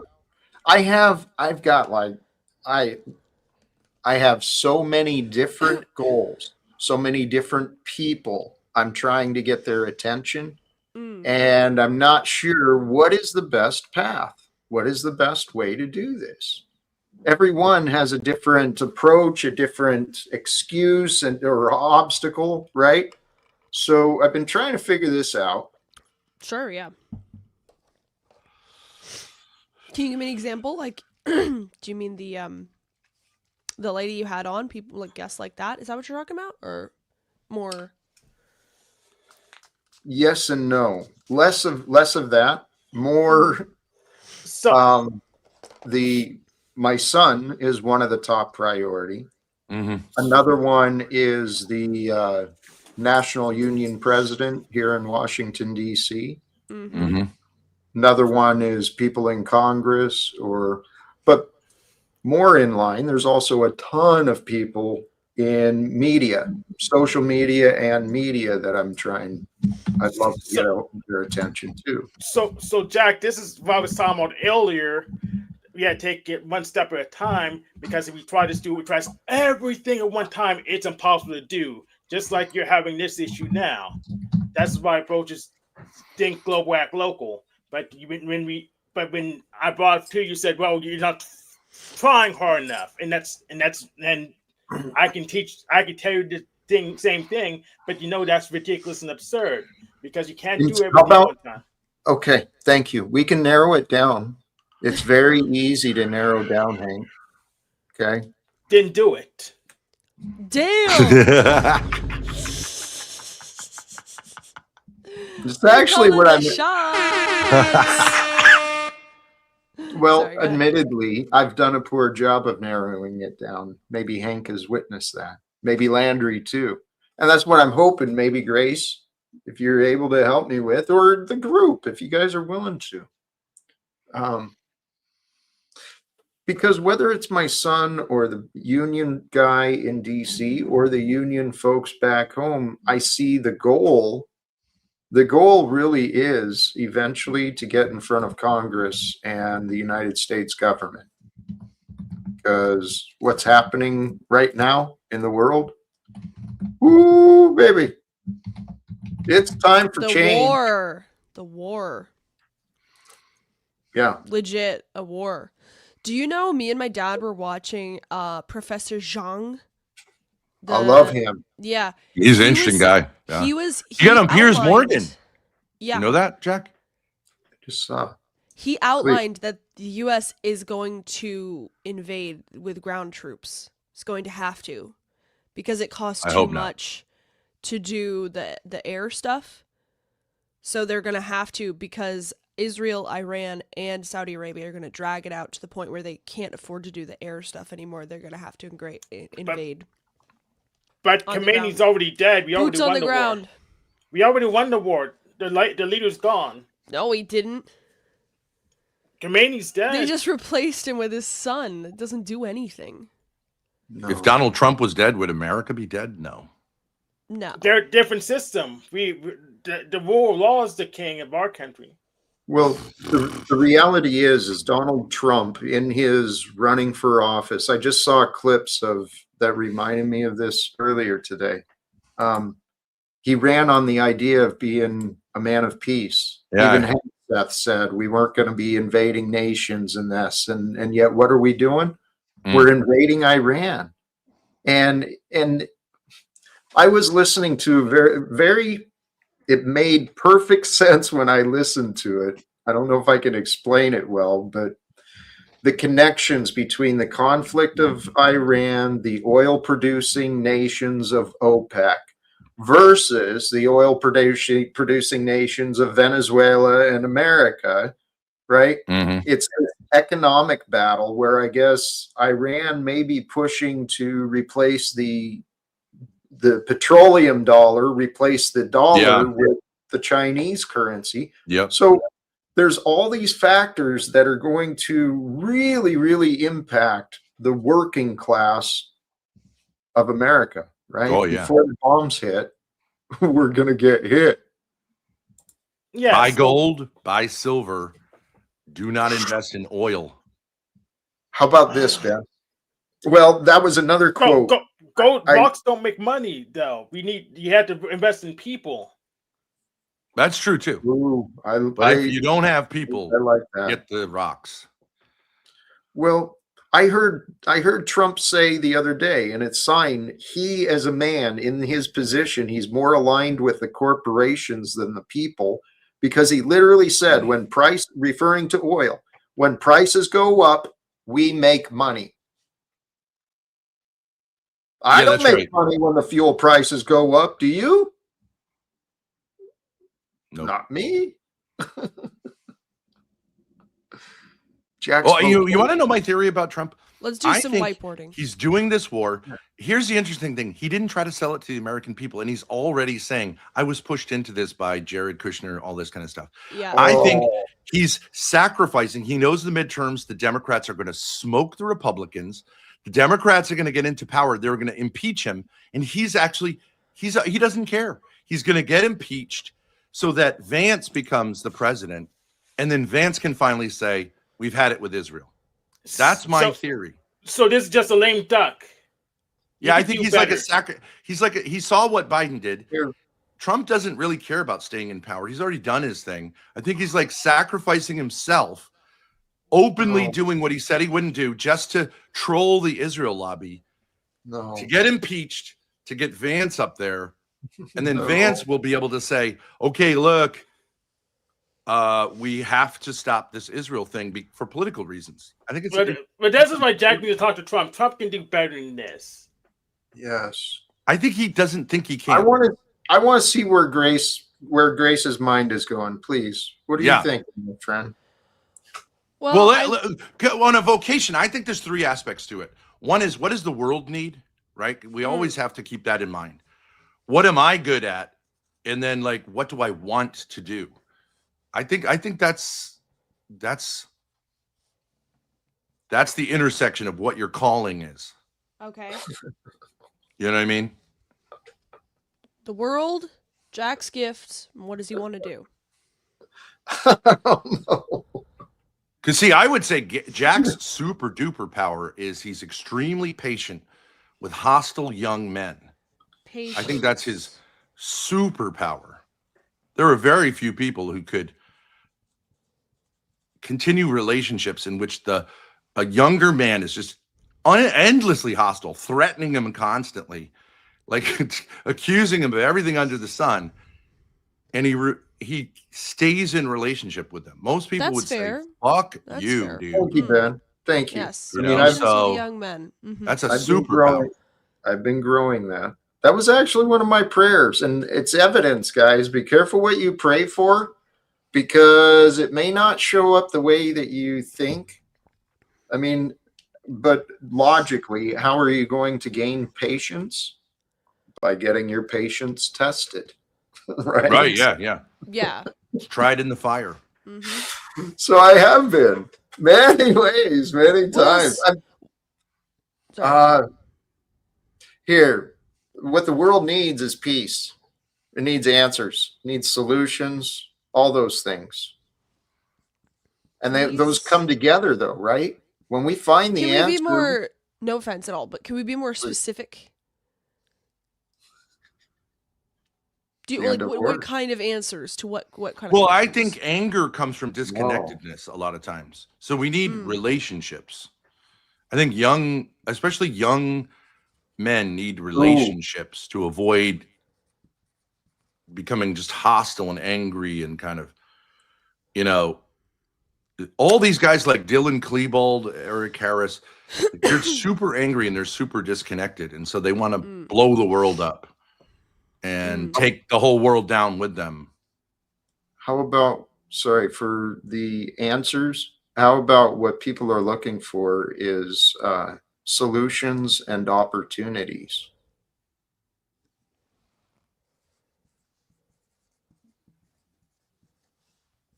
Because once we find an opportunity, even if we're still in the midst of our hell or our terror, If we know there's an opportunity, if we know there's a solution, yeah, feel stronger already, right? Yeah.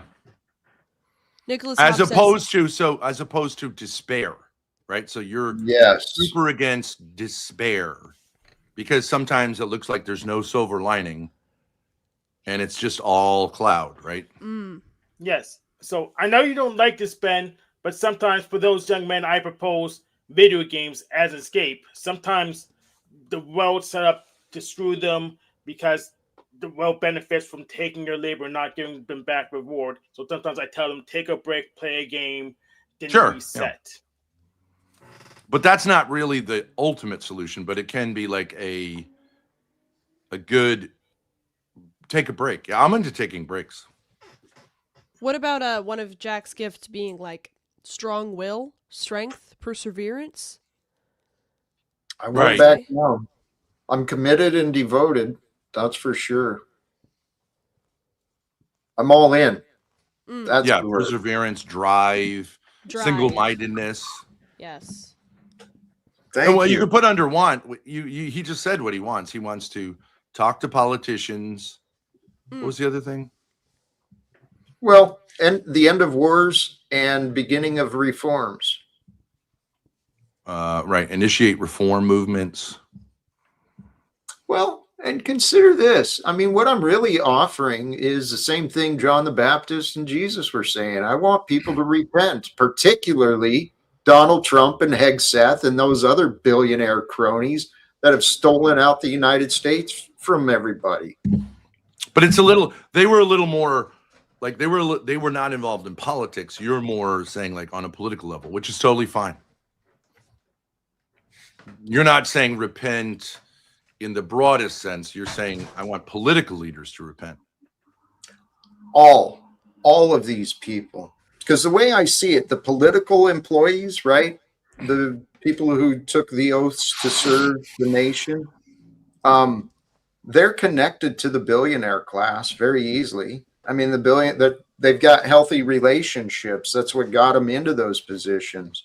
So what I'm suggesting is rather than the United States government work for the corporations and for the banking industry, how about the banking industry and the corporations and the government start working for the people? The government can lead the reforms because they write the rules for the corporate entities. Yeah, right? So you're saying top down. Yes. Yeah, change it. But if you're not at the top, how are you going to do top down? Well, don't you have to do bottom up? This is why I'm grassroots. Yeah. This is why I'm wanting to. I want to go to the top. He's the dude right now, Donald Trump. Yes. But then how do you get from where? And so then the other part of a vocation is where are you at now? What can you do to get to where you want to get to? That because just saying I need to get there, right? It can be a delusional, right. Saying like, well, I just want to, I should be here. And I know that you're a person who's like, okay, I can take steps. Yep. So why has God brought you to this place where you have this stream with these people? And what's the strategy to get that? Or should you just say like, oh, this isn't it. I need to do something else. Right. I don't. Is Jack Talcott as the YouTube channel, is that part of your vocation? Because I think you're a top tier YouTuber. So I wouldn't say like, oh, you should go join a union movement or something like that.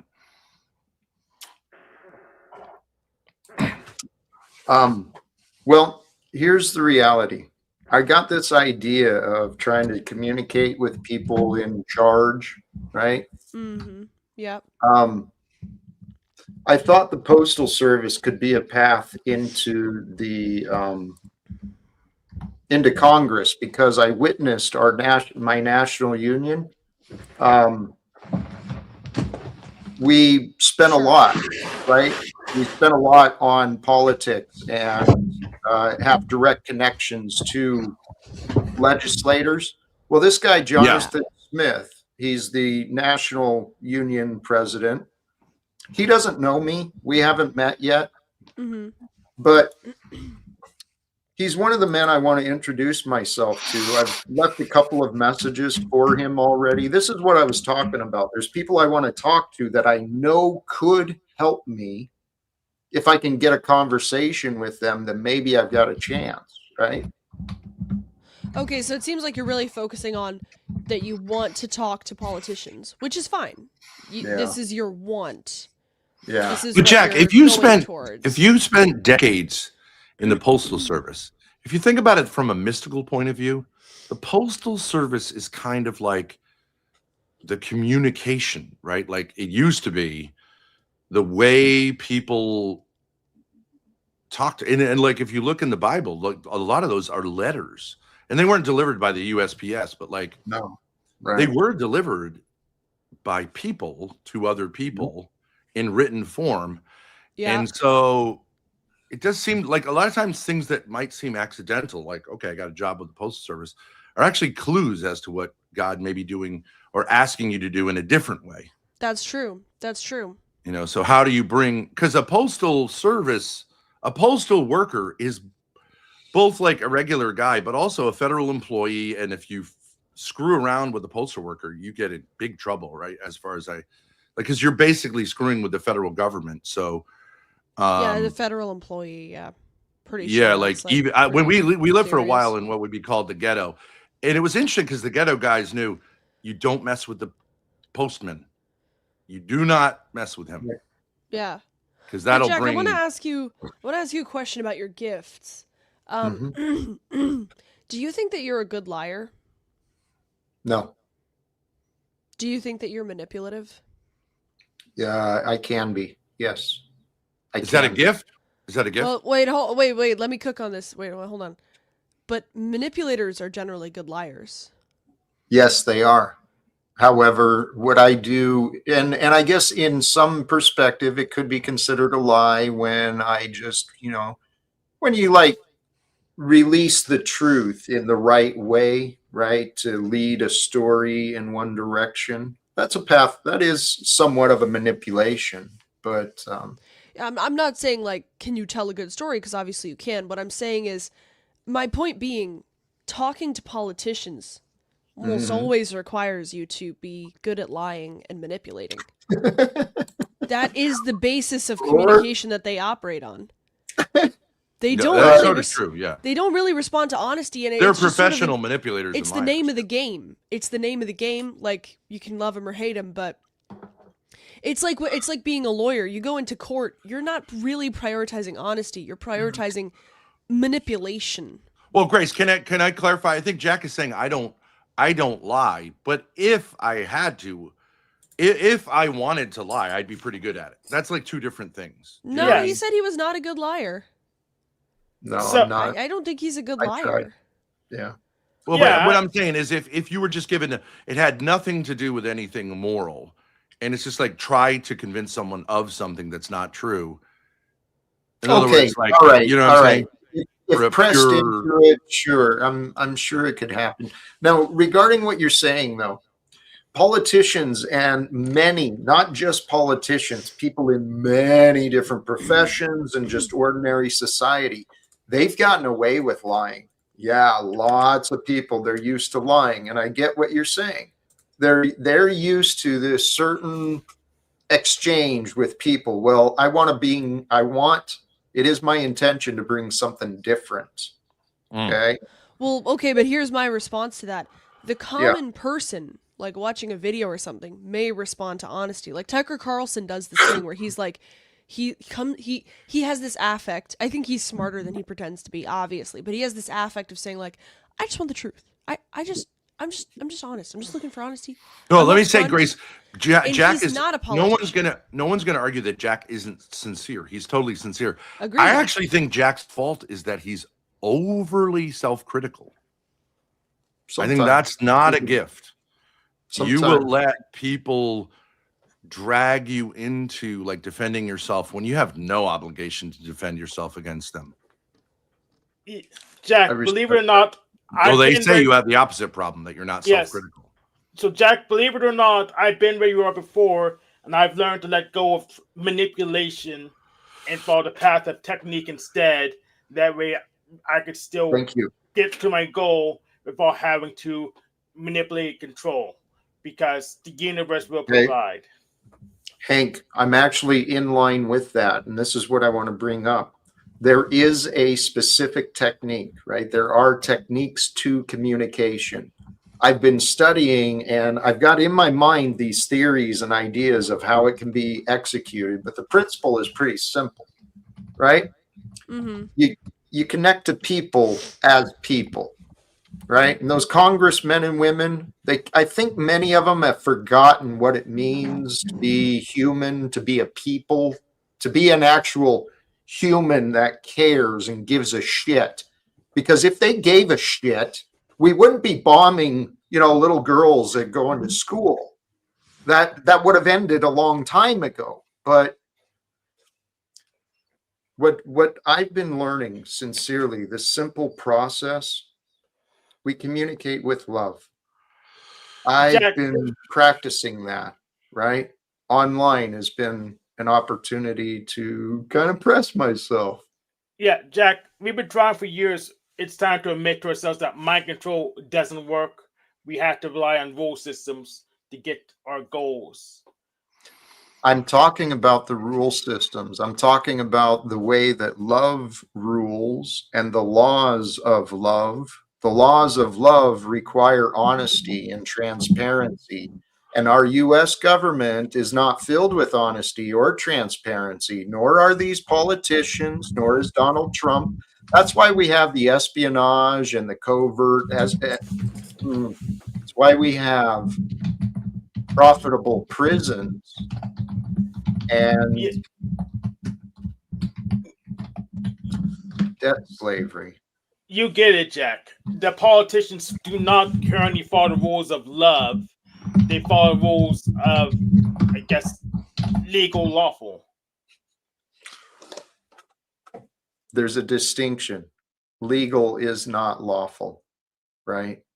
And this is where, Hank, this is what I've been learning through Paul Unslaved, Wizard, Mark Passio, many others. I've been learning more about common law, natural law, the commercial law, the all these jurisdictions and all that crap. It's all nonsense. Mm-hmm. Donald Trump doesn't know what he's doing. He's got people around him that he thinks are in his best interest, but they're not, right? So what I'm suggesting is that we as people find a way to get in front of Congress, get in front of Trump, get in front of Hegseth to say, hey, it's time to change. Yeah, so but remember when I asked people got in front of them, but hey, the laws are nonsense. But what's not nonsense are the broomsticks and the cages they can throw us into. Okay, all right. Yes, Hank. What I was going to say is, remember when I asked, I said, like, is your stream part of your vocation? Is this part of the journey to politicians? I think you could actually see it as part of that, because yes, this thing about, like, having this patience, it has allowed you to develop the skills of being both compassionate, but also calling out people's bullshit. And I think that's what you're trying to develop. Yes. As an attitude towards the politicians. Correct me if I'm wrong, but that's what you would want to bring them. Yes, thank you. Yeah, Jack. So one of the things that, like, you come across to many people as like a therapist type of person, right? You've got the long hair, the laid back, which I think is interesting, because I think you're trolling a little bit, because when you come and people assume a therapist is always going to be on their side, which is how therapy works. I went to therapy. I was court ordered to go to therapy, and the guy wanted to be my buddy. Okay. And just like take my side. But like, I find that icky. But you will do the thing that almost no therapists do. You will be on their side genuinely, but also kind of call the bullshit out when you see it, and then go right back to being on their side. See, I can't do that. I'm not compassionate. I call the bullshit out and then I tell them I'll be their death coach, not their life coach. So it doesn't. It's not my calling. You know what I mean? Like, so you will offer like, hey, come talk to me privately. I say no, unless you're a bio female and like we're interested. You know what I mean? That's my thing. Right. But I'm not saying one is right and one is wrong. I think you're much more effective that way. You know what I mean? Like you're much more able to keep them in, where I get frustrated and just, you know what I'm saying? Yeah, because when you get frustrated with people who have issues, then they tend to just say, oh, it's like a reinforcing cycle, because then they'll say, oh, okay, I got Daddy rejected me. Right. Yeah, he's mad at me. And I say, yeah, I did reject you. Yeah. Right. And then they find it hard to re-engage. Yeah. That's not my jam. Ben, it might be your cross to bear that you learn how to be the more gentle father as well. It could be. I could be wrong. Okay. Yeah, I see, like, I just think people have different roles. You know what I mean? I'm the type of person, let's say in an organization, who just calls out the bullshit, and I don't fucking care if you fire me. You know what I mean? Other people would be like, I really care, but I'm just the type who just gets fired. It's fine. But you could play that role too, because you are caring. You're not, I don't believe that you're completely calloused, but you do have a way of seeing things, certainly separating yourself from the nonsense. Yeah. I mean, we've taken personality tests. It's interesting. Both Grace and I don't think it's a character flaw. We just have no empathy for others. Like, it's just not our jam. We get like out of 100, I think I got a 5 and she got like a 2. Also high on the disagreeability scale. Disagreeable. Those two would go together. Yeah. They can be valuable. It can be valuable because if you don't care, you can just tell the truth. You know what I mean? And like if everyone just did that, it wouldn't be good. You got to have also people who, that's why also I think I don't roll well without a female, because like it's too much one side of things. Well, and that's where I encourage you, man to man. I mean, finding that balance for ourselves is important, right? Be the strong and gentle. I mean, that was one of my ideas the other day. Kind of, that's what life is. We learn how to be strong, but at the same time, we got to remember to be with gentleness, to be with kindness as we strengthen. Right. I don't know. I mean, what I would say is like, you can sometimes integrate that in your own person, but you can also just hang with someone else who plays that role. You know what I mean? Okay. And you just say like, this is my jam. That's your jam. You know what I mean? And together fit into each other. We make a good team. Like Grace, for example, is good at making executive decisions. I'm terrible at making them. So why don't I just let her make them?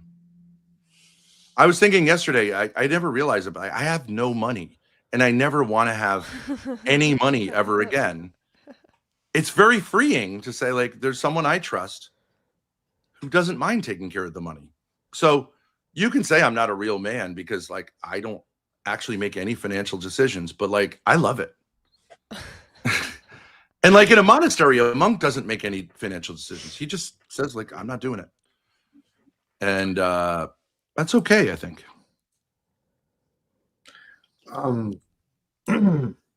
You're an interesting character for sure, and you are blessed. You are blessed to have that support, and not have to worry, to know that it's everything's all right. But you're I think more a person who wants to integrate these things within yourself, which I think is also a vocation. Yeah. You know what I mean? Yeah. You want to have the yin and the yang. Which is interesting, and there is definitely that thing. In my past, I didn't recognize it, but my childhood, I left home with a bunch of unresolved mommy and daddy issues, trauma and shit. So I ended up with a lot of codependent relationships. Where you push each other's buttons. Yeah. Yep. Right. They were not healthy. Lots of yelling, lots of screaming, but the women was kind of fun too. I won't deny that. But I'm super glad you said that, because a lot of people are just like, bad things shouldn't happen. And it's like, well, I mean, they do help us to grow. At a certain point, it's crazy, but some dysfunctionality, there is the word fun in dysfunctionality. It is biblical.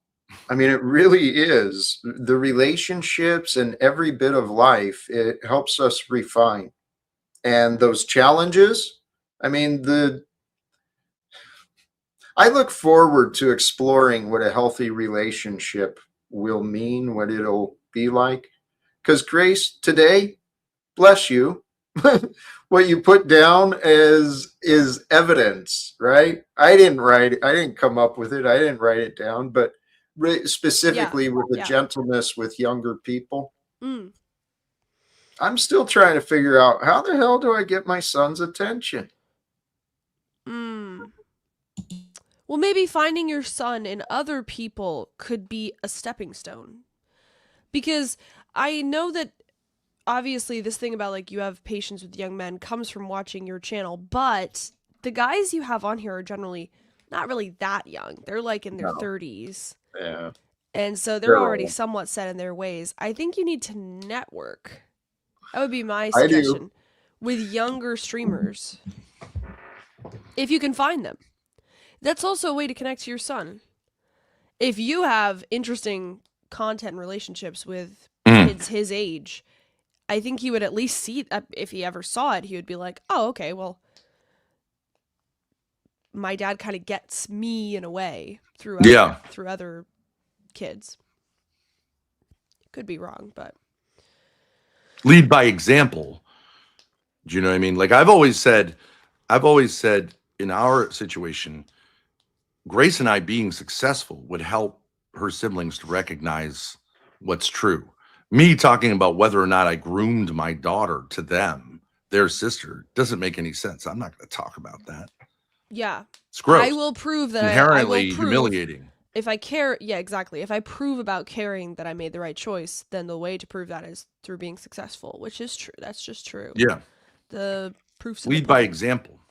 I mean, what do you think about that, Jack? I mean, if you want to reconnect with your son, I'm not saying that's not a good goal or anything. I'm just saying that might actually help you to reconnect with him just to get a sense of where, like, I assume he's a Zoomer. He's like my age. You don't really interact with a lot of guys my age.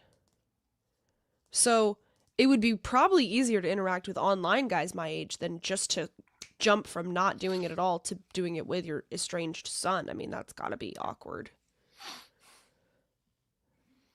But you know, it's your family. I don't know anything about it. It's just my. Well, it can be both and, you know, like obviously it can't hurt. And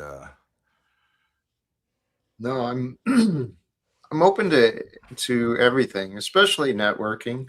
And admittedly, I've had a passion for trying to connect with the youth for a long time. When I first started turning into this path of public speaking and trying to be a life coach, my first vision was to get in universities and high schools, right? Connect to the youth to let them know, hey, maybe you didn't get the best example from mom and dad, but there's a lot of good things out there, right? That's what I wanted to share with the kids. Hank married Grace. Would he be marrying Ben too? He'd be marrying into the family for sure. Part of the package deal. 2 for 1. Deal. That's fine. I know the resell thing, so that's fine. I can deal with that. Yes, Hank. I love a resourceful man. Reselling is so fun. Yeah. Jack, I've been corrected in the back chat. I don't know if I'm right about this, but they're saying that your son is an adult who has kids of his own. Maybe I'm just. That's a good point. I mean, that guy in the back needs a new daddy. I'll sell Ben to him. Of course, I had to do it on credit. Yes. I was assuming your son was my age, so you could have kids of my age, but he is, and he does have I guess he had a child a year or 2 ago. So your granddad. But Jack, if you were to say from his point of view, like generously and accurately, what is his just one sentence beef with you? What would it be? Dad is what? Ben, I cannot honestly answer that. You have really not even a clue? I don't know. I mean, I can guess. I can guess. But his attitude towards you is anger or just, I don't care? I don't know. I got a message. We exchanged some messages together a few weeks ago, last month. It's been several years before that. Oh. And still haven't had a conversation. I've offered him apologies. I've offered him invitations. I've offered him anything that might help. I'm waiting. But he does respond. No. Oh, you just sent text and got no response? We exchanged a few messages over a couple of days, sometime in February. So you're getting something back? Yes. And is it hostile or just sort of like no thanks? Or he claimed, one of the more recent ones, he claimed he wanted to have a conversation, and yet it wasn't the time, I guess. He told me to try again in a few days, which I did. And that was several weeks ago, and he hasn't looked at the message. He hasn't. Oh, and they left you on red, kind of, or delivered, or red. But okay, but that's actually not the worst case scenario. The worst case scenario is where you're blocked, right? Where you're just. My phone number is, as far as I can tell, my phone number is still blocked, and I was blocked on all social media for a while, but that has finally changed. But Ben, seriously, it's been since the boy was 15 years old. Okay. Yeah. Same with my son. Hey, actually, Lala, thank you sincerely. This is actually what I think I was trying to look him up online, and I saw it. Somehow I learned of a registry. Him and his lady, they'd registered on Amazon for a birth registry. And so I actually did a live stream, and I invited others to get gifts for the baby. I don't know if anyone did, but I did. I sent several. Jack. Well, here's someone in your chat saying daddy's selfish and has no boundaries. That's just someone, I don't know whether they have any. Would you say like that's their thing? That his thing might be you're selfish, which can mean any number of things, and has no boundaries. I don't know what that usually is a way of talking about like sexual stuff, but I doubt that's the issue. But maybe that's probably in reference emotionally to what I say on YouTube. Oh, that you talk about family things and you shouldn't? Because you've talked very little about it. Jack, I believe I'm seeing something here, and I know this is a sensitive topic, believe me, but I think this thing about being rejected by your son is holding you back. I think you need to resolve whether he was right to do that or he was wrong. Interesting. I think this is your trauma, and I get how that could be traumatic for a parent, but Ezra, do you agree with me? Yeah, I definitely do. And you don't talk about it much, but when you do, it's just obvious, like, you have not resolved this in your life. It's unresolved. It would be hard not to. So just like finding some sort of outlet to be able to channel it if you can't directly, because you can't control how they're going to react or how they're going to reciprocate, what you're trying to offer, right? But you can change how you approach it and continue to process it. Yeah, there's two options. Either he rejected you for valid reasons, or he didn't reject you for valid reasons, and you can say, like, I can't control. There's never a valid reason to reject your father. Well, yeah, but I think Jack is worried that the not to reasons reject are your father. valid. You could say I can't spend time with you, but not to reject your father, because you're rejecting yourself as a young man. Okay, but you could say there's no point. That may be true, but I think Jack is worried that they are valid and hasn't. No, I'll tell you 100% what this is. This is his mother. It's not really about Jack. It's about what his mother has told him about Jack, and so it's a mommy issue, not a daddy issue. It's a little bit of both, Ben.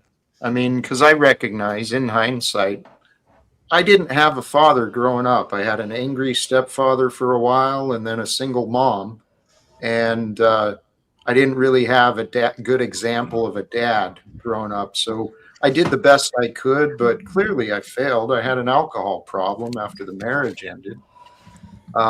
So my son has reasons to feel guilt, to feel shame. His father was a drunk. His father was an alcoholic, but I never beat him. He was never neglected. He was never molested, not by me, at least, you know. But an alcohol problem, maybe it was an alcohol solution. Maybe you were just like the situation. There was nothing else you could do. Here, actually, Ben, seriously, this is a big part of it too. It's my theory. It's my theory.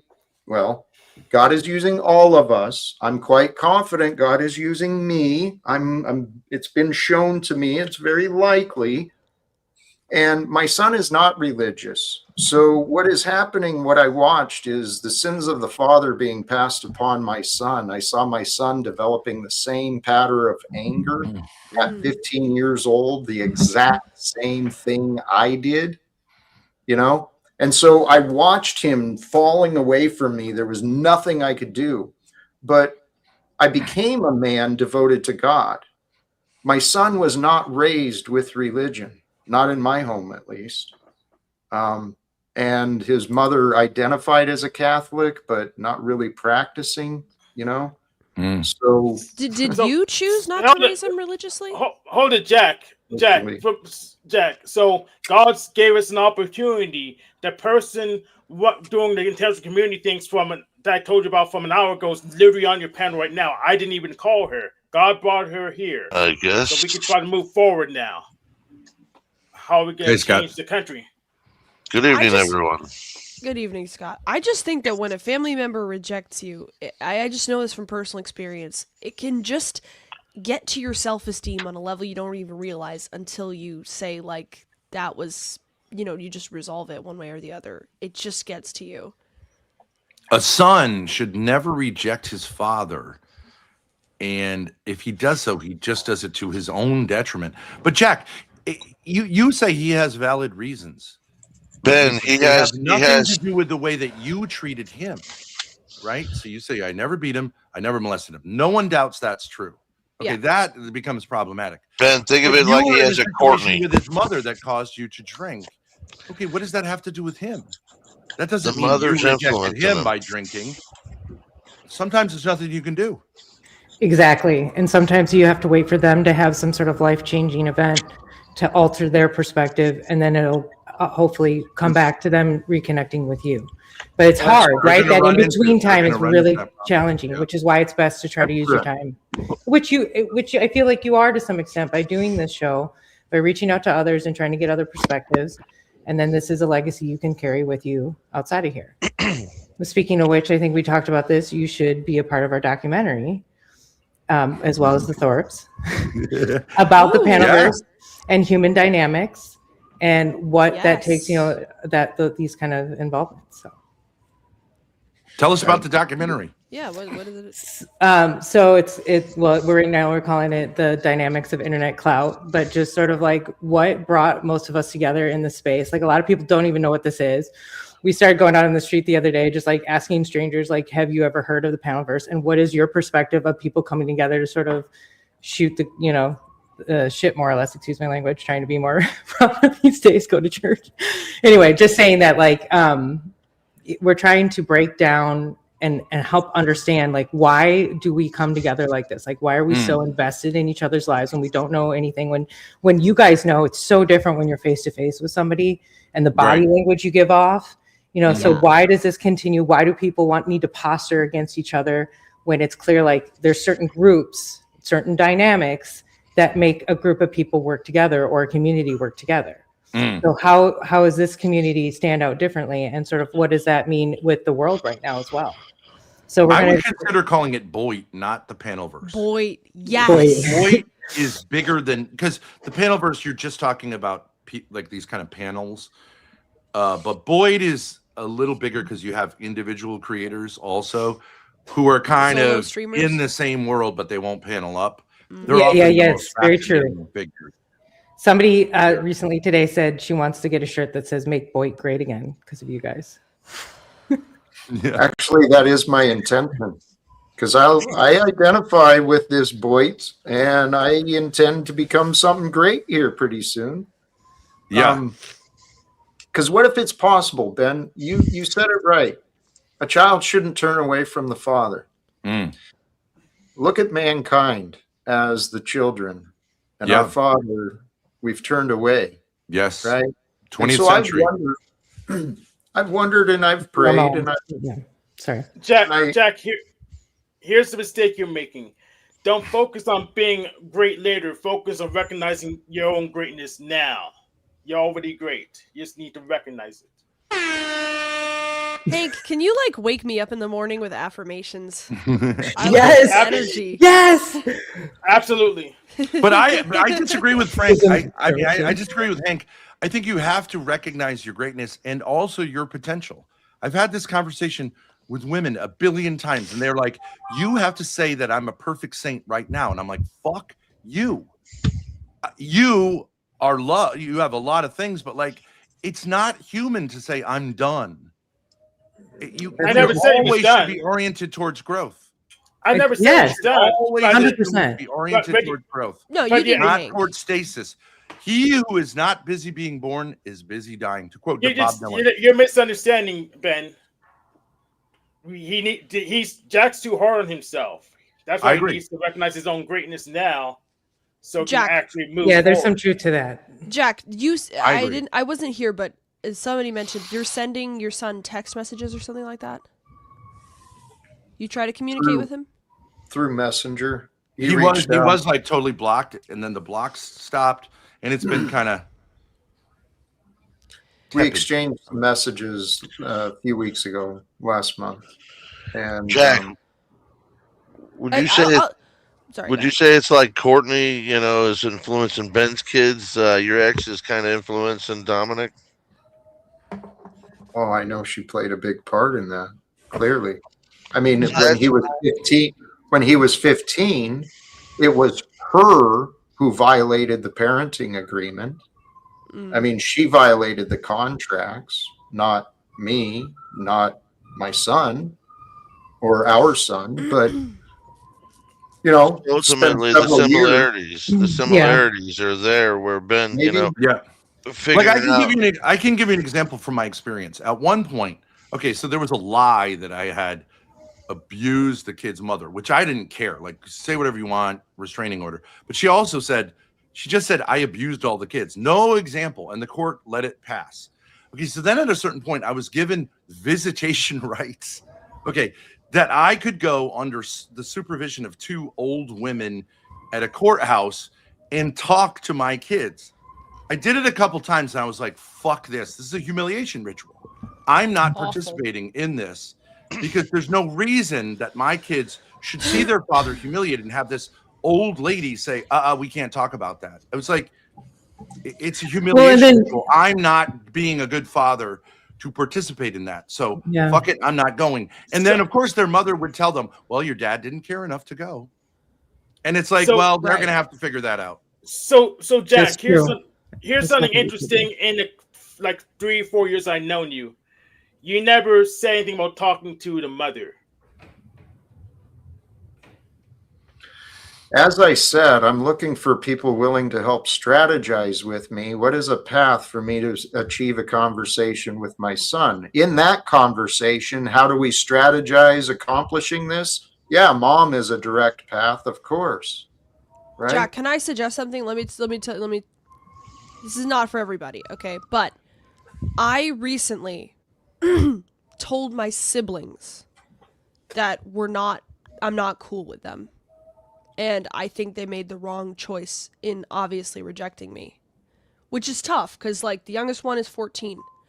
But I had to take a look at this situation and say, it's been 3 years since my mom got a restraining order against my dad on behalf of her and the kids. Since then, my phone has been on, and I was like their second mother. I raised two of them from, being babies. And their take on me has been, I don't want to talk to you. I'm not going to say it, but I'm not interacting with you. And I see it as a betrayal. And I told them you can go fuck yourselves. because I think it's been long enough. I told him that. And it was hard to get to that point because it's like, am I looking like the asshole? Whatever. But I was just like, let's just be honest. It's been 3 years of me reaching out and you not responding. They would tell me that they were being abused by my older brother. I called the cops. I go there. They say they've been beaten. My little brother said he was like on the verge of roping. So I call the cops and I go there, and then the cops say, do you want to go with your sister and like take a few days to relax? And he said, no, I want to stay here. At a certain point, you know, you get played with enough. Just sometimes it's good to recognize the rejection, even if it's someone that you care about, and just say like, I have self-esteem. I'm not. But they may come around. They may come around, but it's going to be by them running into a brick wall where they go, okay, this isn't working. And you hate to see that, but like that sometimes is how. That's hard. Yeah. That's what I'm saying. That's the hardest part. You've got several siblings, Grace, and 5. They're all on islands, and not just one island. They've kind of probably taken their identities and separated them onto different islands, to where when you're trying to reach them, their personalities, because of society today, people are short attention spans, very, very short attention spans. So what they're gonna get is a lot of Courtney going, no, bad, Grace, look at dad, Grace is bad because she's with dad, bad. And that's reinforcement that you guys don't have the opportunity to give in return. No, it's not verbalized, it's intimated. I'm going to get back to Jack. It's insidious. It's skewed. Well, it's skewed. The perspective is skewed. Well, there's never an actual verbal affirmation of something that they could say, well, how does that make sense? It's just, this is scary. Well, are you aware? Well, so this is like trauma bonding. So this is like, you know, you bring up a story, you all come together, you all like, you get excited, you come together over trauma. And then, so then that rewires the brain, literally. I mean, this is part of the documentary. My point with Grace is there was no actual trauma. It's all just a psyop. Exactly. It's all a joke. And it could be based on the wife's past trauma that she's bringing into the situation. Yeah. So she's literally creating something out of nothing. So and this is how the fake trauma that her mother told her that her dad abandoned her, which is also not true. Exactly. Don't underestimate the brain's ability to take in information and to interpret it as trauma, even if it's someone else's interpretation of something that they went through. And now they go, okay, in their mind, they're reliving it now in a trauma-filled memory. I want to get back to Jack, please. I want to get back to Jack. Bring it on back, Hank. Bring it on back. About Jack. A lot of people I'm taking back to Jack, please. So Jack wants to talk to everyone except for the person he says is at fault for Dominic not wanting to talk to him, his mom. Why is he supposed to talk about with her? You can't talk about. It's over. That relationship is over. I want to know from Jack. That's why I asked Jack. You didn't ask a question. You offered an accusation, Hank, and I've already told you, no, I'm interested in speaking with her. See, I'm not the one who's carrying resentments or guilt or hate. I'm quite healthy. I'm filled with love and peace. I'd be a great father, role model for my 23-year-old son. I'd be an incredible grandfather. I know that. The question is, now make it clear. Hank, no, let me ask the question. Because, hey, Hank, why don't you check yourself, because you need to see what you're stepping out of line here. Why do you want to talk to everyone except for the person you think is at fault? Why? I've already answered that. Why are you still interrogating me with that false question? Because you want to heal us all, but you don't, and you said I'm not trying hard enough, and you're not making any sense. So I want you to make this make sense. Hank, what is confusing you? Because I've answered the question and you've ignored me. Why do you refuse to talk to the person you're blaming? I don't. And number one, I'm not blaming. You are. Number two, blame the mother. Dominic didn't want to talk to you. I pointed out I'm not blaming. I'm presenting an observational fact. that there is a lot of evidence should anyone choose to fucking look, Hank. I'm trying to fucking look, and but I think it can be okay to blame someone without necessarily judging them. It can be okay to say, for whatever reason, this person has alienated my son from me. Yeah. Sure. And it's probably has very little to do with you and more to do with her own and like probably her own guilt at this point too. She might even be not even able to process that is actually it. So that she has to own up to her own faults. Like, you don't always have to say it takes two to tango. It only takes one to tango that way. Well, the unfair balance is what.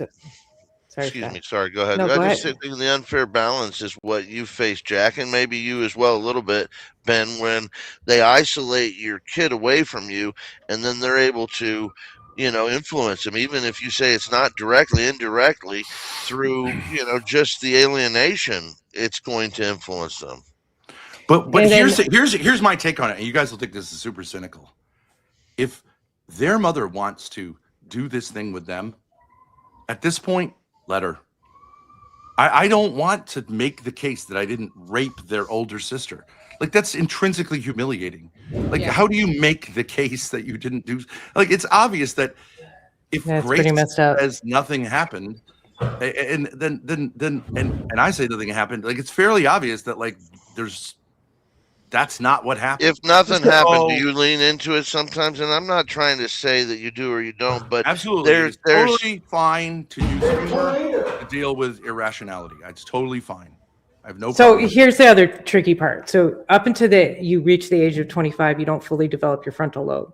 Oh, so your ability to not be the frontal lobe, Cope. No. But just saying that if you're younger than that, you're easily manipulated. Yeah, it's true. So that's what I'm saying. Like, so getting the story, especially from the mom, who's the one that's like mainly in the picture and influencing the situation, it's going to be easy to be coerced into believing certain narratives. So that's what's unfortunate, because then once the child is old enough to decipher this on their own, then the resentment's going to come to the mother, and that's where. Yes, that's right. That's right. They really need to be aware. You're going to have hell actions. to pay if you do this. If you lie to kids, they're eventually going to grow up and go, well, how does that make sense? Because their life's not going to make any sense. And I would not want to be in a position where I've lied in court and said things that can be interrogated later by someone who's going like, why didn't I have a dad? Because that's the worst thing you can do to your kids is alienate them from their father. So she's going to have hell to pay. But until then, like, I don't know why a man in that position shouldn't just enjoy his life. Well, there's a point where you just can't beat yourself up, in my opinion. That in itself, yeah. Well, but what I'm doing, if I'm acting crippled by that, then I'm not showing them that you can move beyond this. Like, I'm not giving them an out. Everyone is just going to end up ruined.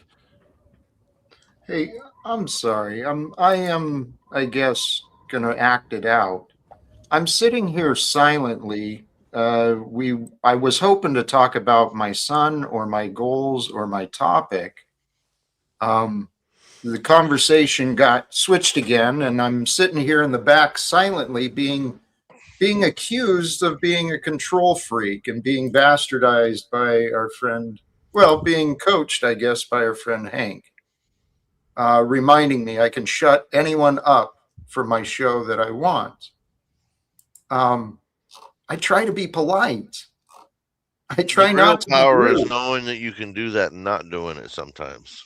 And it's Jack, you're too open to criticism.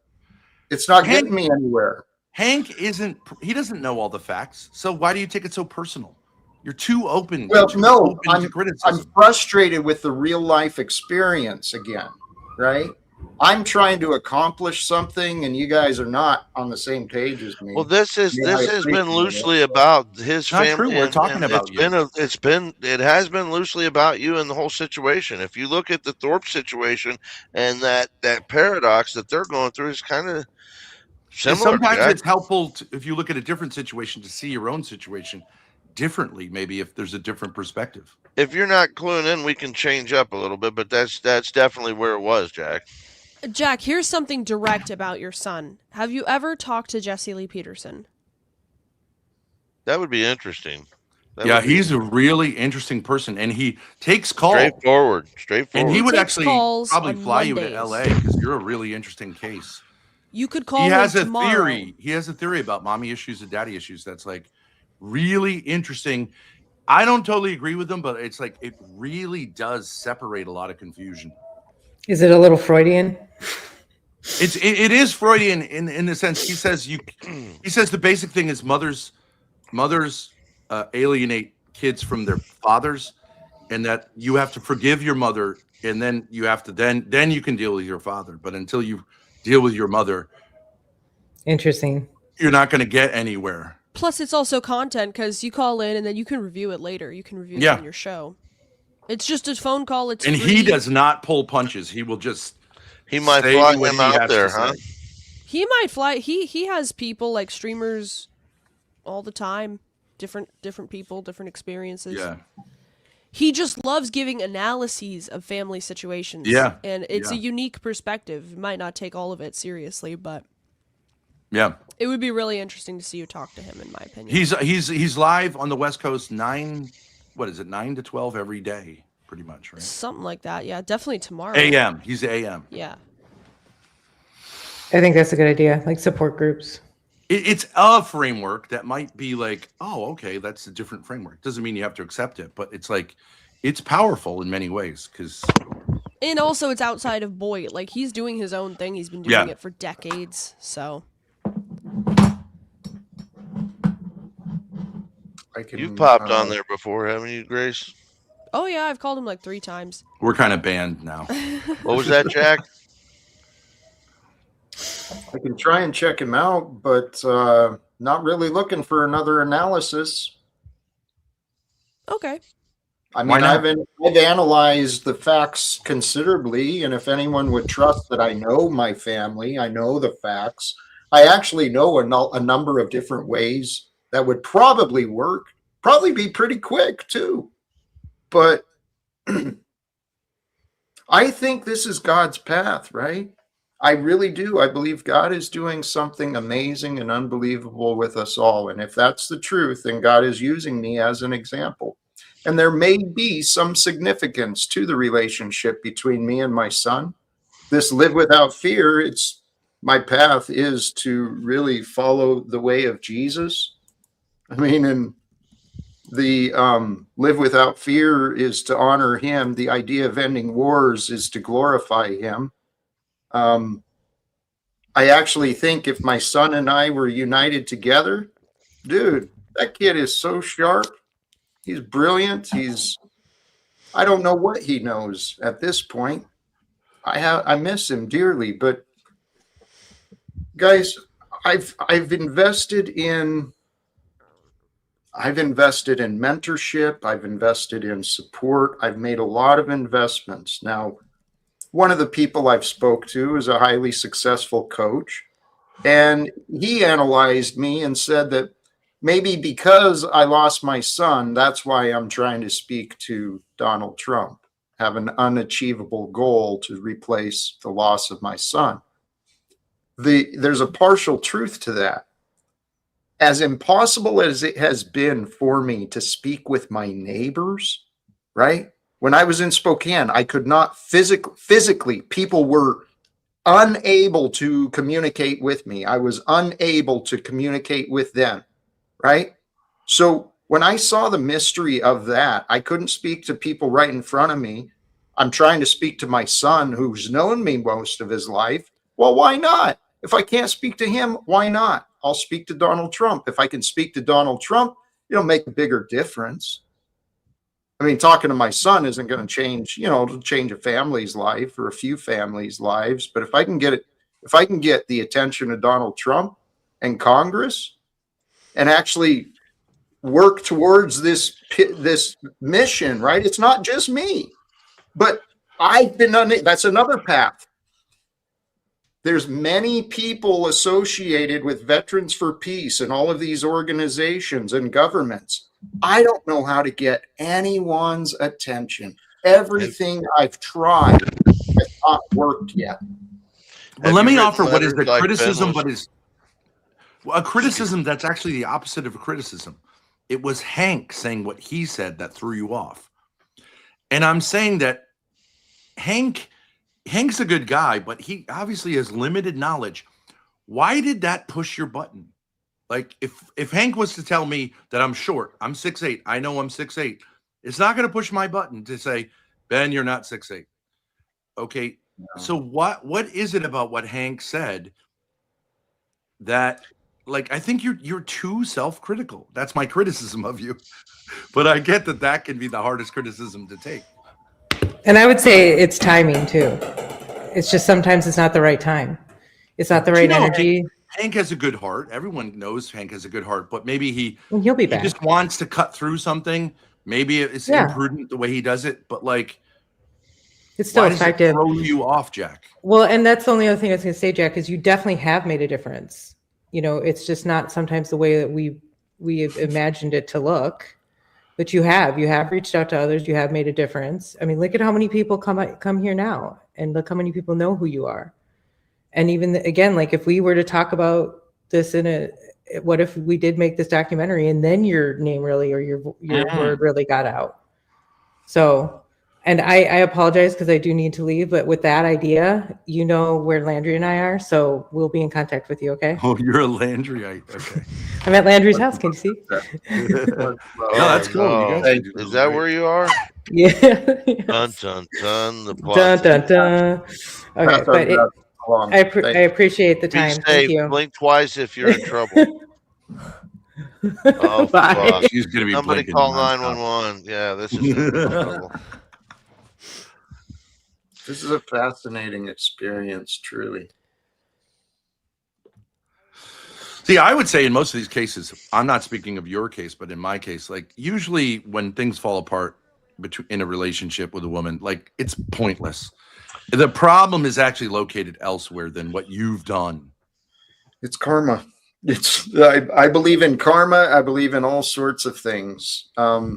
My wife and I, we were not meant to last. We were meant to create, and we did. We created a beautiful child together. And maybe she was never your wife, Jack. Have you ever thought of that? She pretended, and I pretended to be her husband. But you know what? You don't have to be Catholic to get an annulment. And the church will say, like, yeah, you were never married. If there was serious things missing. And that's freeing because then you don't blame anyone. Then there's no blame. There's no blame. It's just you tried something and you weren't ready to do it. So no shade to anyone. So then it's like, okay, we're both parents. We have obligations to our son. Are we doing the best we can? Because usually this thing of blame about the marriage is, an impediment. That's what Grace's mother still says. She's married to me. And I'm like, no. In other words, that he's failing her as a husband. Yeah, and that's why everyone has to suffer. No, there's no argument for it. Well, people have different dispositions. There may be, there may not be on their you're just not accepting of their disposition. Is that what you're saying? I'm saying I'm totally willing to interrogate the validity of that marriage. No problem whatsoever. And I don't think it holds up in the slightest. Jack, so is your let's son... let go of it. But some people don't let go of things because her mother claimed to be married also, and she was clearly not capable of marriage. And she's bitter because her quote husband said, like, I can't do this, when he was totally right.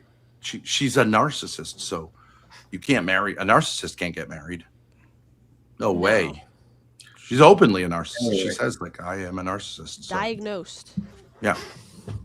Well, I think everybody, that's a survival instinct. Everybody's got a little narcissism in them. I mean, no, but she's like diagnosed. The psychologist says like she's a narcissist. Jack, you can't get married if you're a narcissist. Jack, is your son more angry at you or the way you treated his mother? If you had to pick one, the way you treated him or the way you treated his mother? I don't know. Answer. I don't know. There was a dream he had. He had a dream one night that I was leaving the house to go harm his mother. And that never, ever happened. I had a talk with him after that, right? I didn't realize how much it had imprinted his head, but I had a talk with him a couple days after that. I was like, no, dude, I thought we got that straight. But then that was before I even got sober. And then like after, here's what happened. I swear, I know I lost everything so that I could find God. That's the reality, right? Right. So it sounds to me like he's angry because he saw Who you as put that his idea mom. in your son's head? Who put that idea? The wife did. Had God to have been her grandmother. She may have done it, God? like intimated it by acting like dad's scary without saying anything, but that's where that came from. Lalo, are you related to George Hamilton? Who the fuck is that? What? No, never mind. I'm sorry. Is he He's saying you're a very good-looking guy. George Hamilton's like a you better not be very gay. good-looking guy. No. He's not saying he's gay or that's a you're white guy. gay. That's 86. What the? That's the worst example possible. He looks like Martin Sheen. The fuck?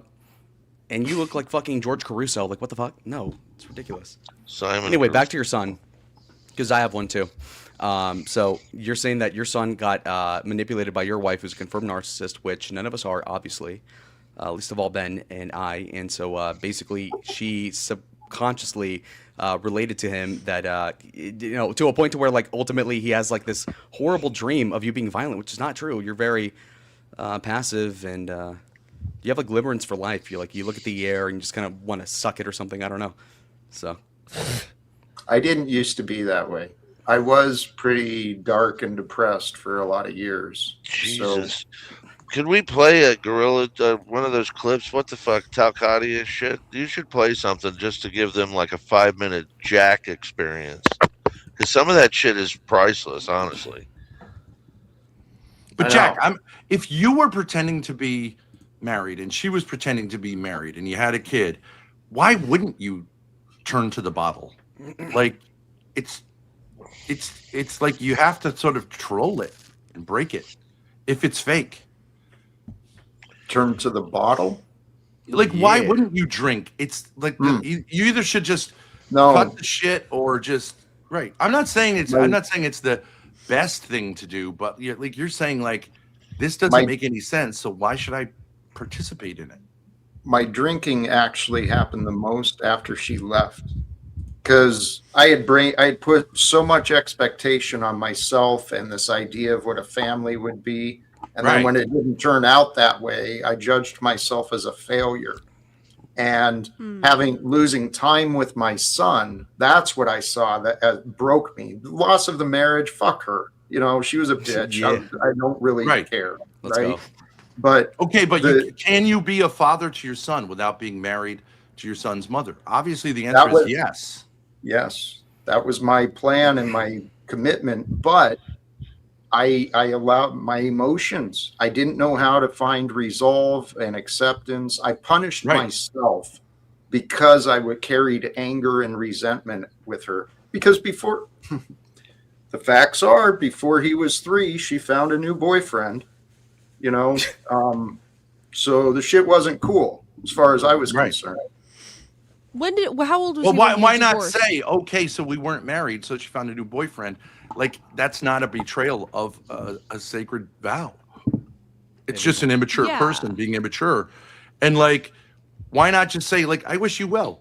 I don't have any connection with you that way. It's a stupid way to say it, but like, she was cheating on you when he was 3 years old. That's how was he mad at you?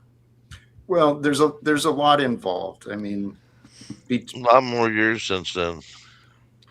In the first 3 years, we also had a late-term miscarriage, and so she went through a lot of emotional stuff with that loss and dealing with everything. So I saw signs, I saw problems of mental issues, and I didn't know what to do, didn't know how to deal with it. I was still right. Well, Jack, can I ask you some clarifying questions? Did you get married before she got pregnant? Yes. Okay. How long were you dating before you got married? Like 5 years. How did you guys meet? She was a waitress and I was a bartender when I was at Fort Lewis. Did you live together before you got married? Yes. For how long? We got out. I got out of the military. We moved in '97, and we got married, I think, in 2001. Wow. So Okay, so what took you so long to propose to her in the time that you were living together but not married? What was holding you back? I wanted to be able to take care of a family. So Money? I didn't want to get married until I had a job. Then I got the job at the post office. Then I bought a house, and then I proposed, and we got married. But you don't need money to get married. No, but I saw the man's role is to provide, and that's what I expected I was going to have to do. But okay, another question: how long after your kid was born did you guys divorce? How old was the kid when you guys divorced? He would have been about 4, I think. So at 3, you realized she was cheating on you, and at 4, she divorced you? I divorced her. She wouldn't stop dating the dude. Okay. Okay, but wait, Jack. Wait. No, wait. Can we go back? Yeah, go ahead. You said you needed to provide, but you didn't have a kid at the time. You think a woman should not work? Oh, no, she worked. She worked. Yeah. So then why not get, like, what I'm saying is you say it took 4 years to put a ring on it, but you don't have to have kids if you're married, right? If you don't have, like, the ability. She wanted kids before we were married. And I said, no, we're not having any kids until we're married, right? And then she bugged me for marriage. And I said, no, I'm not getting married until I get a job and, I can provide for us. Why did she want to have kids? She was codependent. We were both crazy, dude. We just right. Okay, so she wanted to have kids, but she didn't understand the basic idea, which I think is true, that the foundation for having kids should be a stable, permanent relationship that can provide for kids, which you understood. So she's basically saying, I want to have an abusive relationship with these kids. And you're saying, I don't want to do that to kids. And so, right? If a woman really wants to have let's kids, get pregnant outside of marriage, that's embarrassing.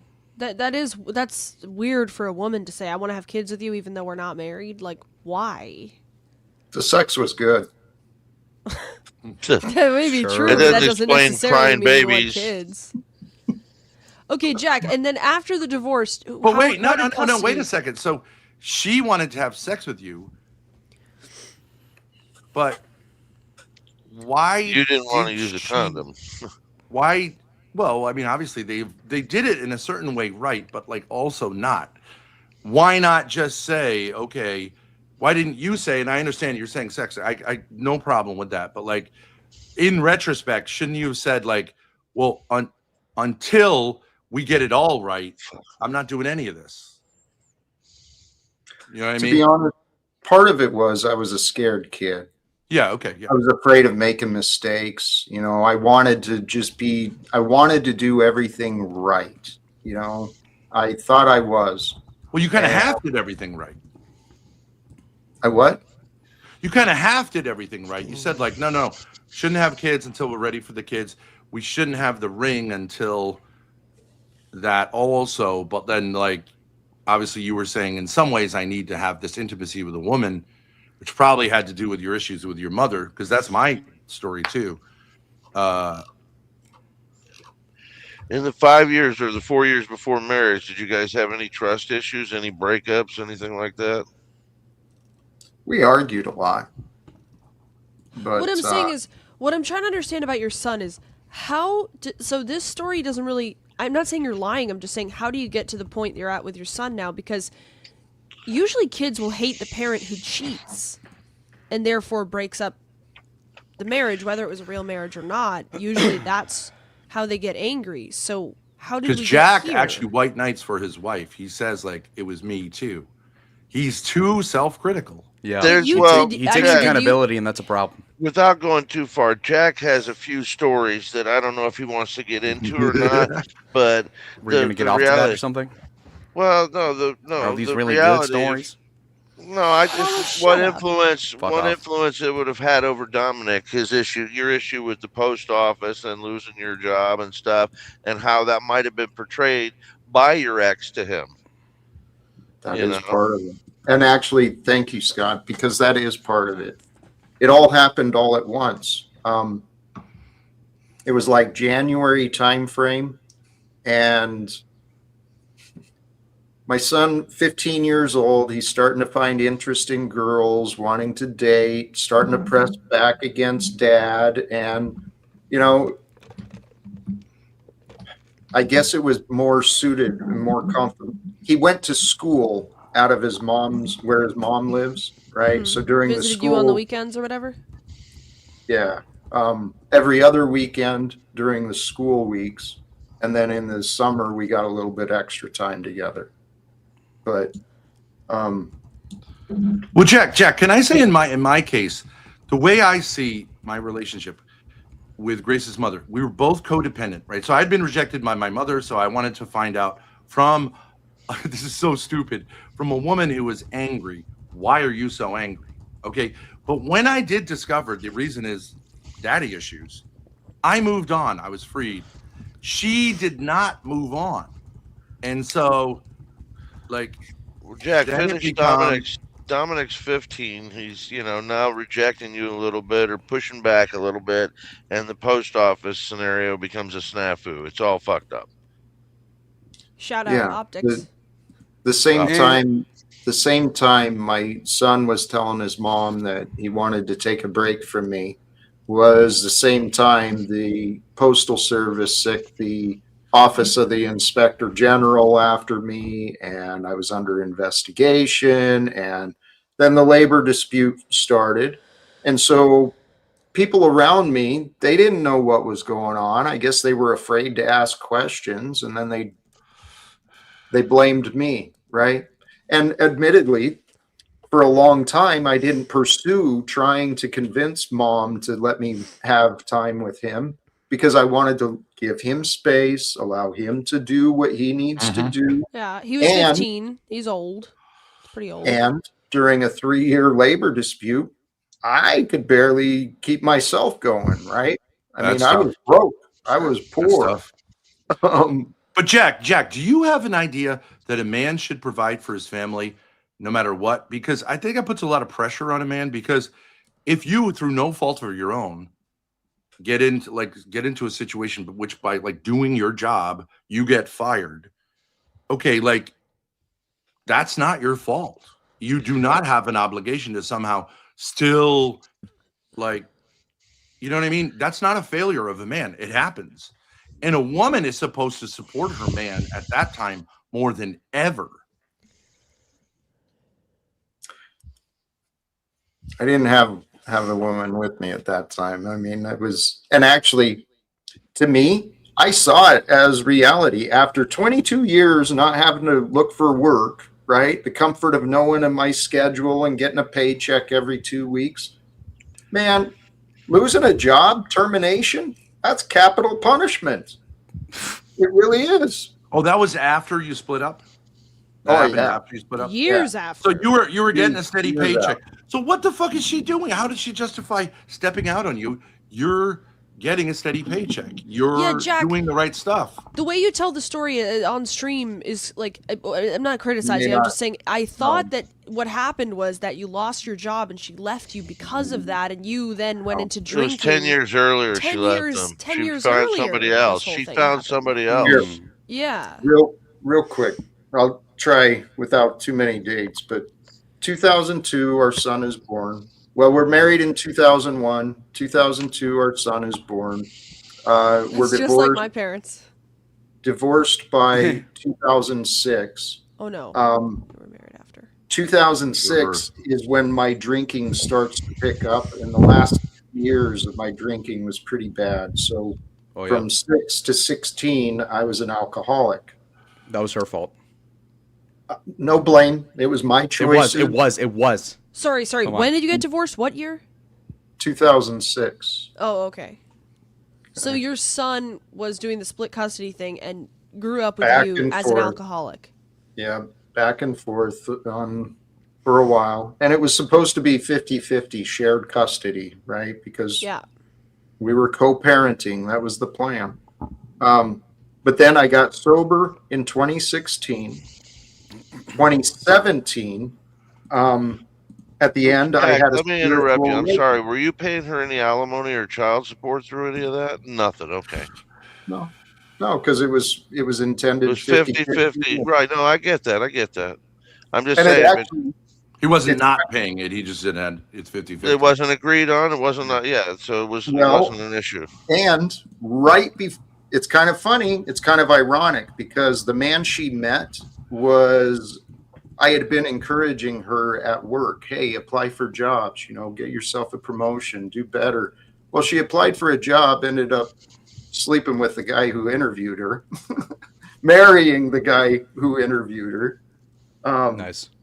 But right before, if I remember right before we got divorced, she got a promotion. She was actually making more money than me. And so if we'd have gone to the calculations, it came out pretty even. So, you weren't leaving her high and dry by any stretch of the imagination. Nope. No, Jack, that happened to me too. I introduced Grace's mother to online trolls called Chinatown, who then she kind of got married to. Yeah. And they were running her life remotely. So you could say I got cocked because there wasn't even like a penis involved. Well, didn't you lose her to Hormaxer at one point? I was trying. He encouraged I was trying to get her together with Hormaxer. I was saying, go to Vegas.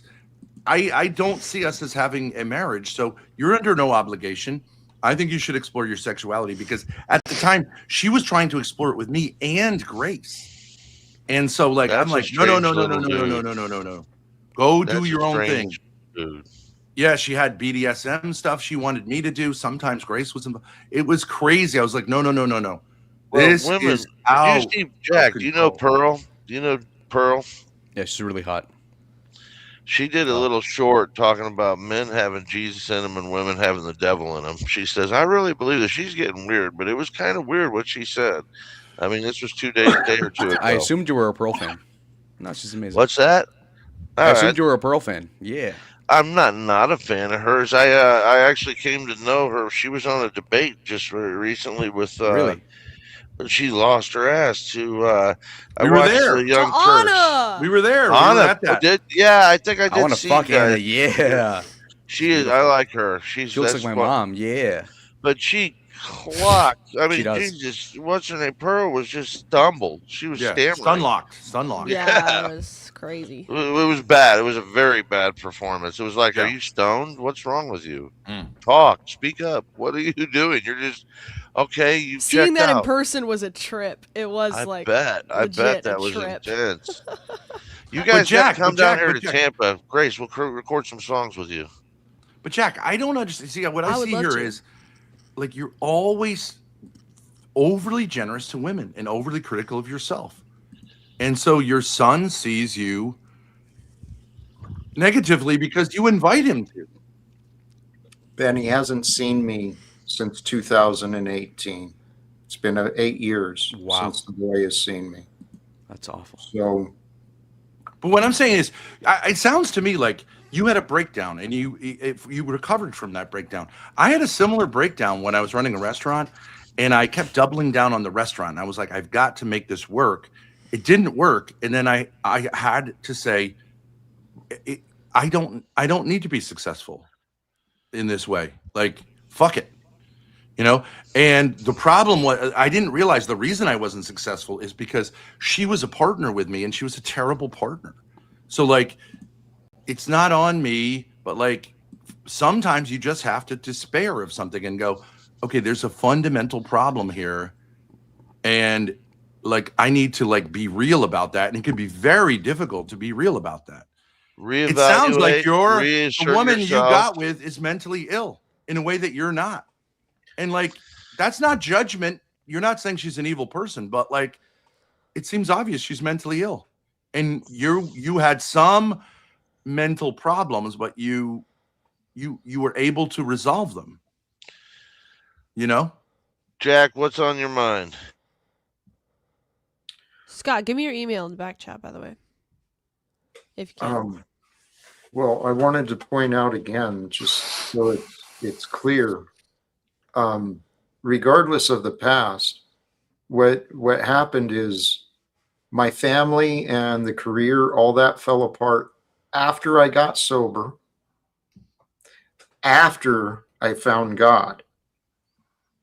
Okay. So from my perspective, it's got a big resemblance to the story of Job, right? It's just God's been gentle with me without the disease and actual death. But it's a similar result. My friends would be around blaming me. I mean, there's plenty of evidence. Lots of folks come out of the woodwork to blame me. God didn't give you disease. He gave you all of us. Maybe things didn't fall apart. Maybe they fell together in a way that like clarifies things. Maybe everyone's in a better position now, including your son, including you, including his mother. This is maybe what I mean. It's good what happened. It's excellent, because seriously, in my path, my personal testimony, I lived a life without God. My son doesn't know me, not since I found God and courage and all the good things in life. But in my progression as an adult, I thought my son was my purpose for life when I held him. And then when the marriage dissolved and he wasn't with me, then I found the union, right? I thought the union and labor and my fellow workers, I thought that was my purpose in life. And then I lost my job and the connection to that. And then I found this organization, right? Veterans for Peace. And this was after I found God. So tied the two together, guys, seriously, I am doing my best, walking the way. The idea of ending wars is me taking this Jesus thing pretty seriously, right? Saying, let's do that to glorify him. But wouldn't you say that's idolatry if you say your purpose in life is your son? Like, that's idolatry. That's taking something which is a good and making it your highest good, which is inevitably going to destroy it. I used to. You're right. I used to see that as my highest good. And that meant for me to care for my son the way that I had learned, that meant loyalty to my job, right? Because it's right. You tie it all into this kind of, I would say it's a kind of cult mentality. It's like, it is. Free yourself, free your son from it. Maybe he's having a great life. And maybe your idea that I have to communicate with him, well, that's up to him. And like, he'll communicate when he's ready. But until then, he's an adult male. You know what I mean? Like, it's not your obligation to make sure he gets to heaven, or you know what I mean? Like, that's on him. Look at David and Absalom. There's only so much you can do.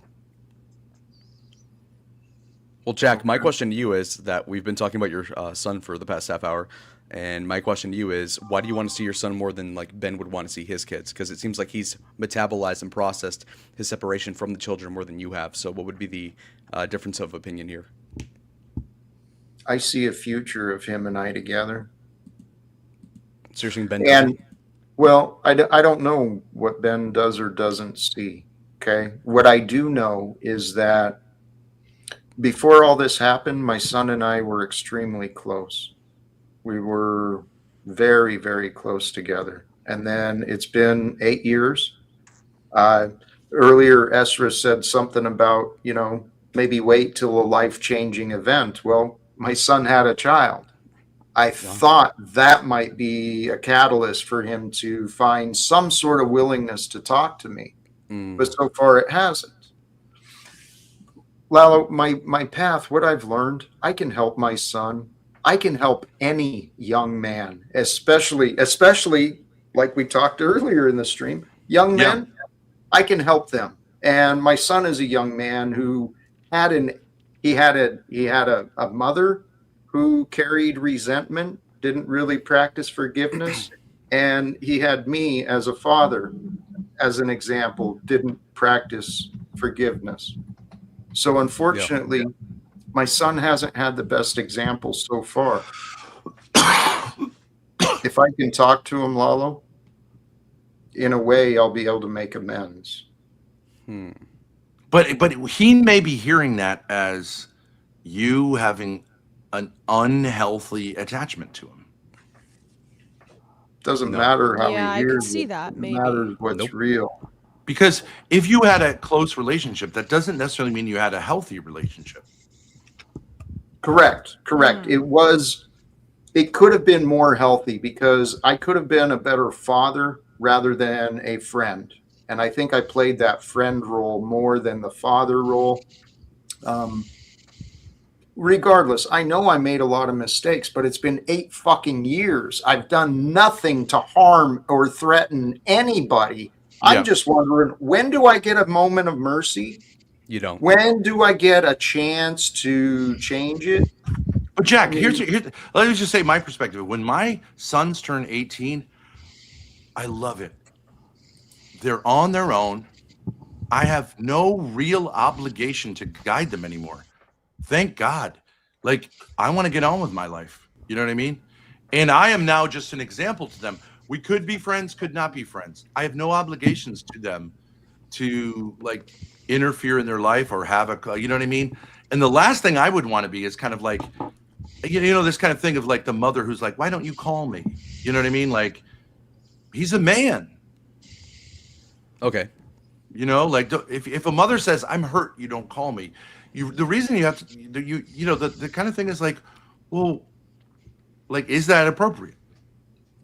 Okay, so Jack, another question to kind of like get the differences among you. Then again, I'm very like very non-empathetic. Yep. So totally. Please. Okay, so Jack, my question to you is, okay, so my question is, so Ben apparently has made peace with his sons being 18. I think he has 4 or 5 kids. No, yeah, 4 sons, I believe, and 2 daughters. And so he's saying, okay, well, you're 18, get the fuck out. And I have 3 sons who are 18. And Grace. So Joey's 4 like of my 14. 6 kids are 18. Okay, I remember. Daughters are different, I think, but. Sure. Okay, so Jack, my question to you is, Ben is saying he's made peace with that. Now, the implication being like, well, you know, you're 18, you can do whatever you want, you know, if you want to come back, you can, but, you know, just ultimately you're out there. I don't owe you anything. Now, maybe I don't owe you anything. Yes. You can. Yeah. The takeaway there is like, well, Ben has enough going on in his life where he doesn't really care about the other 4 or 3 adult sons if they want to do something else. Whereas with you, you care about that one son. Is it because you didn't have more children, or is it more so that maybe you don't have enough stuff going on in your life to where you're like, okay, well, maybe he can fill a hole in my heart? I think he feels like he has an obligation to make up for things he's done with his son. Yeah. Wrong. That is the sense I get. Jack's shaking his head. I don't think he agrees with you guys. Do you think your son owes you? Nope. You just want to be friends. Yeah. What is your goal? He wants to lead his son like a father. He wants His son's to too teach old him. for As an that. adult? His son is an adult with a kid. You can still do that. No, Still. actually, He needs a please, father. Please, Ben, what you said, yeah, that's how my mom treated me too. 18, you're on your own. As a matter of fact, I was supposed to leave home 2 weeks after graduation. That was the rule. But then I had signed up for the military, so she let me stay in the house a couple of months. But I was 17, right? I graduated and was out in the military by the time I was 17. But that shouldn't be your mother saying that. It should be your father saying that. There was no father. There was no father, Ben. So it was mom playing the roles, and that's what she was raised with too. A bunch of bullshit. Kick the kid out and don't take care of them because everybody's in this on their own, right? I raised them. They're 18. They're on their own. I was on my own. No. Okay. Okay. So Jack, another question. Well, I'm saying a mother's heart for her son should always be there. Even if the kid's a serial killer, the mother comes and visits because the mother is the heart. The father is the one that says, "Get out of here." Right. So, and Jack, when a mother says that, it's very traumatic. Yeah. The mother cannot play the role of a father. Doesn't matter, dude. I was an angry kid. I was rebelling against a tired mother who was trying to raise 3 children. She was frustrated with me. It wasn't a conventional sort of way either. You guys were living off grid. That's a good point, Scott. What do you mean? Anyway, was your father dead? No, they were off grid though. His dad was a man off the land. No, by then we were not. We were in Paulville, in another town. Okay. Okay, so Jack, my question to you is, how is Ben's disposition towards his 18-year-old sons, and compare it to obviously your mother's when talking about you back then? How were those different? It's similar to the idea that at some magical age, children don't need their parents. Well, what would you tell Ben? Because like you disagree with your mother doing that to you. That must have been awful. So what would you have to say to Ben about that? No, he's sympathetic with his mother. Anything to Ben. I wouldn't he's say sympathetic with his mother. She was awful to do that. Yeah, piece of shit. Well, what are you supposed to do if your mother? Sorry, go ahead, Jack. What's the dad? Where's the dad in this? I think his parents were separated, Jack. Right? Well, but he still had a father. Where, Ben? Did your dad cut off? So he was alive, right? But he wasn't part of your life. Well, my father left before I was 1, and then my mother remarried by the time I was about 5, and he kind of took me as his own. Did your father not? Was it your actual father was not part of? I didn't meet him until I was 15, and then when I met my father, he was actually living in a halfway home. The 3 years before that, heroin and booze kept him on the streets. Damn. So, yeah, my life and my family, it's not, I mean, it's fucking crazy story, but it's not the idea. I thought you had said like we were off grid, my mom and dad, but you're saying my mom and stepdad. That was, yes. Mom and your dad was kind of a loser in a sense, right? He was a substance abuser. No one was going to ask him for child support or guidance because he was unknown. Checked out. That's fucked up. No idea. But he's actually 30 years sober now. It's been a long time. He's still active with AA and stuff. But this is something interesting with me. The family and the career, all that stuff, it fell apart after I got sober. I stopped causing damages to people, and that's when they started pushing me away. I don't get it. That doesn't make sense. I think you're leaving something out. It doesn't make sense to me, Well, Lalo, what if it's I have a question for you, Jack. Honestly, bitch. He was making. What if it's spiritual warfare against you, Jack? Because you found God, and then all of a sudden it's the devil trying to take you off your path. Nah, it's gay. Yeah, it's unemployed talk right there. What if that's threatening the people Lalo, who are with that nice, doing evil? Soft skin. It's threatening the lotion in the bucket. People get threatened. Wait. What's the connection? I do actually believe it is spiritual, but it's not spiritual warfare. It's my path of refinement, right? I've been learning, developing. Wait, growing. Jack, why did your mother get together with your father if he was just like a junkie? Was he hot? Because he didn't start out that way. They didn't get married. Was she married to him? My dad knocked mom up, and then they got married. So to provide for his family, he joined the military. Then there was somewhere along the way, the child died at 9 months old. And then by then, Dad, from what I understood, and I could be wrong, but it didn't sound like they really wanted to stay together. But somehow, apparently, according to Dad, despite a condom, old Jackie boy came along. Yeah. And so hey, that was at least they were trying to be responsible, Jack. They were trying, bro. Right. That's a good point. Well, and again, I don't know if it's true, but from what I heard, I mean, Dad was done, but the pregnancy was a reason for mom to keep him. And then allegedly she was back, if I remember right, she was back in the States. And then when he got news of he'd already lost a child, right? He already lost a son before me. And then this one is born. He's scared. He's a young kid. He goes out and he shoots up some heroin around that time. So, Wait a second. So who told you? The dad told you about the condom, but the mother didn't. Yeah. Your mother never told you about that. Okay, so why is she hiding that? Doesn't matter. Here, well, maybe she baby trapped your dad. Maybe she baby trapped your dad. How about this? My mother, my family, my relationships. they've helped me to see how confused and insane this world really is. And I've had it easy, right? Mom was a great woman. I love her dearly. I've said it often. I won't say it here. I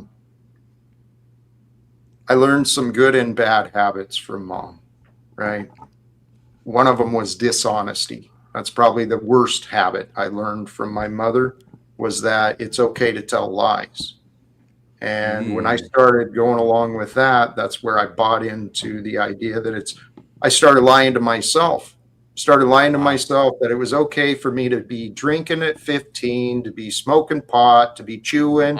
I told myself it was okay for me to join the army, and if I got to kill people, at least I get a paycheck, right? I like that thinking. Yeah. IDF.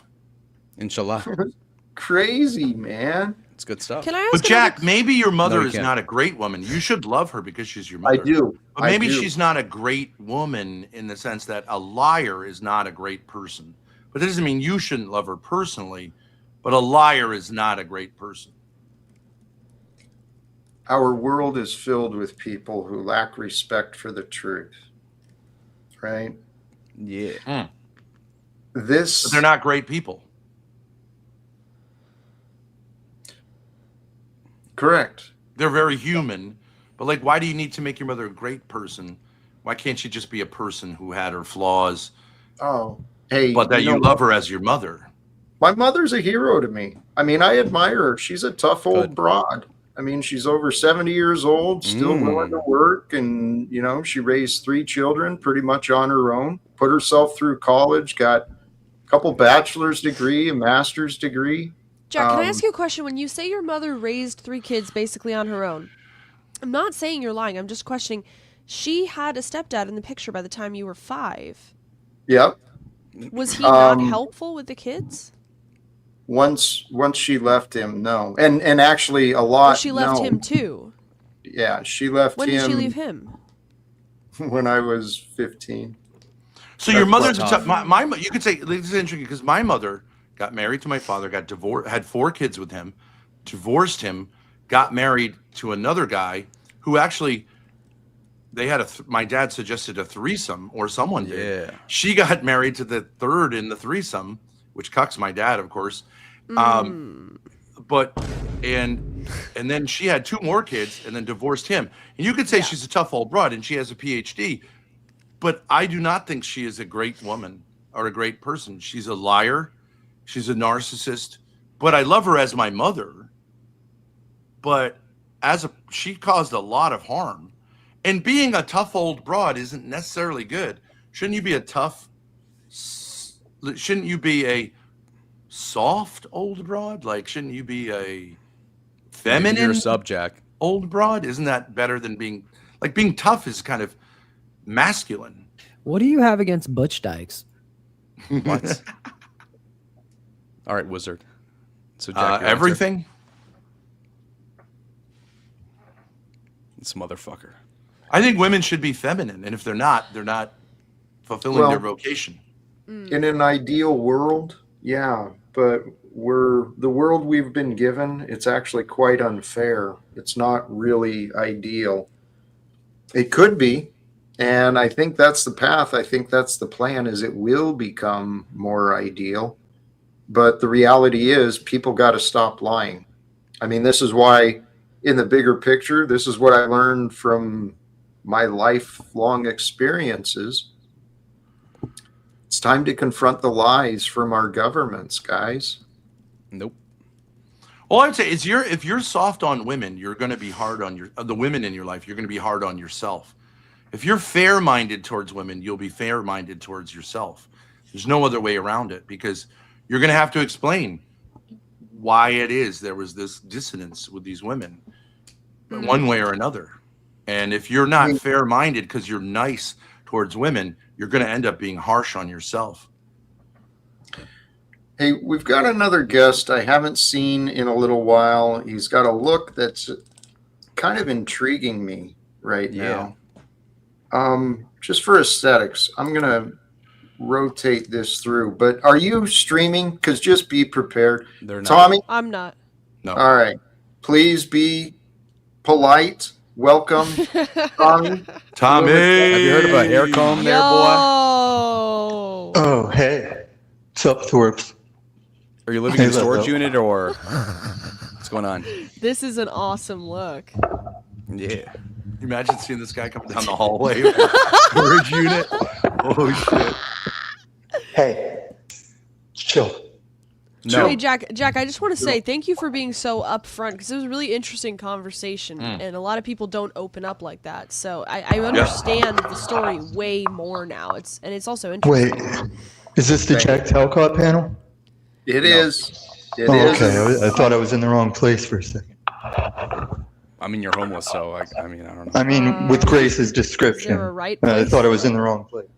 Is that Tommy's hair? He doesn't have black hair. It's giving me a headache. I think he dyed it. Oh my god. He's Jesus fucking Christ. He's him and Snafu. That's your force. Yes, king. Have you guys seen Toilet Bowl Earth? That guy's really spiraling. I think he needs help. Is he? Yeah, I took his year one of that. from him. I took what's her name? Maryland. Maryland. I took Maryland. Nah, he fucking sucks. Mr. Thorpe, I didn't know you were of the jungle fever variety. What? No, Maryland's white. She's the granddaughter of Larry Flint, of all people. That was Toilet Bowl's lady? Yeah. Or what happened to the... Of the Hustler Flint family? Oh, not his actual, like, ex. Yeah, Hustler Flint, yeah. Yeah, Hustler, yeah. It's really interesting. Imagine being the granddaughter of Larry Flint. Is it? It seriously is? Yeah. She's really nice. She's very sweet. Crazy. Isn't that cool? Know what that is? Larry Flint. Because I said, let's watch one of Grandpa's movies last night to her, and I'm referring to like Hardcore Porn. You know, that's what I'm saying. It's interesting to have interesting family dynamics. Like, she's an interesting person. Yeah, she is interesting. Tom? She's very sweet, yeah. All right, yes, Tom wants attention. Very feminine. What are you doing, Tommy? What is this? Please. Being quiet. Are you sure? Do you have custody of your children? I don't have any kids that I know of. Even worse. You know, Lalo, do you know Tommy at all? I recognize the name. Tommy, you can't show it, but Tommy used to be like he was quite the stud. Like, he was like a boxer, really good looking. It's true, I was a bit of a gym rat. He was like a 10. Back in circa 2008, GNC could sell you legal items that would turn into illegal items in your bloodstream. Fascinating. Yeah, he was at Top G. He was like everything clavicular aspires to. Yeah. Yeah, Slade Mad Sliz. So what are you doing, Tommy? But all that's behind me now. What are you doing? We can see that. His audio's making my head hurt like crazy. Holy shit. I know. The mic is horrible, Tom. Fuck you, Tom. No, I think it's the acoustic. How's the mic horrible? It's he's got popping. There's popping and sound. How is it now? It's not working right. Is that really See if it's good now. I can't hear you guys. a phone? Well, you're in an acoustic. You're in an As the rapturous voice escapes, I will tremble of prayer. And I'll be forgiven. I'm just doing an emo thing. Can I just do this emo bit? That's cool. All right. Tom Silver and Cold. I was Is hoping that Tommy like King would an be up AFI here. reference. You need some eyeliner. Wanted to- Eyeliner. I wanted to do this bit with Tommy King where Jack gets irritated with both of us for different reasons, and then whenever he starts going, Tommy, I was going to start reacting to like the Tommies that weren't for me, encouraging him to react to the wrong Toms. Just the confusion of making chaos. multiple Tommies. That's an interesting bit. Jack likes Tommy King better than me because he's black. Could be. It's not just because he's black, but there's many reasons. I do like Tommy better than Tom. Tommy, do you know that a dagger is a symbol like that God gave me for like what I'm supposed to do. A dagger. The God, dagger what? of faith. Pugio Fide. It's very interesting. Whenever I see daggers, which you don't see that much, I'm like, okay, that's part of Tommy's part. Say it when traffic's not going by. Okay, go. There's a phrase in Latin, Pugio Fide, and it means the dagger of faith. And so I see always daggers as somehow mystically connected. I give up. I'll catch it on the replay, Mr. Thorpe. I'm sure it's riveting. God does not want me to hear you right now. Neither does this fucking Lincoln. All right, maybe it's not time. Thank you, Tommy. Salute. God bless you, man. God bless you, Tommy, and thanks for showing up today. Yeah, I'm gonna drop that. Hey, we want you to leave. Just don't leave mad, all right? Brought to you by your nearest No. storage facility, meth and Smirnoff. No, Tommy is far more than he appears, and a lot of people do like to put him down. But I he's don't a think we character. put him down this time. I think we were putting down his microphone. The mic. If you were a it was- police officer and you got a phone call, there's a guy looking crazy as hell, popping a switchblade and screaming into a microphone. What would you say? I think you would say, well, is he doing anything? You know what I He's mean? going It's like for one it. of those, like, okay, we'll go check it out. Maybe. going I for don't know. It's not really illegal to do It's any not of those illegal things. to do Nah, that. he's just dressed up for Halloween a few months early, guys. Leave him alone. Yeah. I think I might say, well, it sounds like an performance art. Yeah, performance art. But I get why. Oh, am I back? No. The mic's not the issue. I need headphones to plug into it. I'll find them whenever I get back. Yeah. So are you just like living on the street now, Tommy, or what? I live wherever the fuck I want. So, Papa yes. was a rolling stone. Yeah. Wherever Hey, you guys are right. Let me check my volumes. No, don't. Right. Yeah. Please hold your questioning until I get back from getting my frosty soda. No one cares. All right. Please No. go get your frosty soda. I'm gonna mute you up for a bit. I think Frosty Actually- is more like an ice cream shake. Yeah. They make What a fucking frosty idiot. sodas? I'm feeling the energies.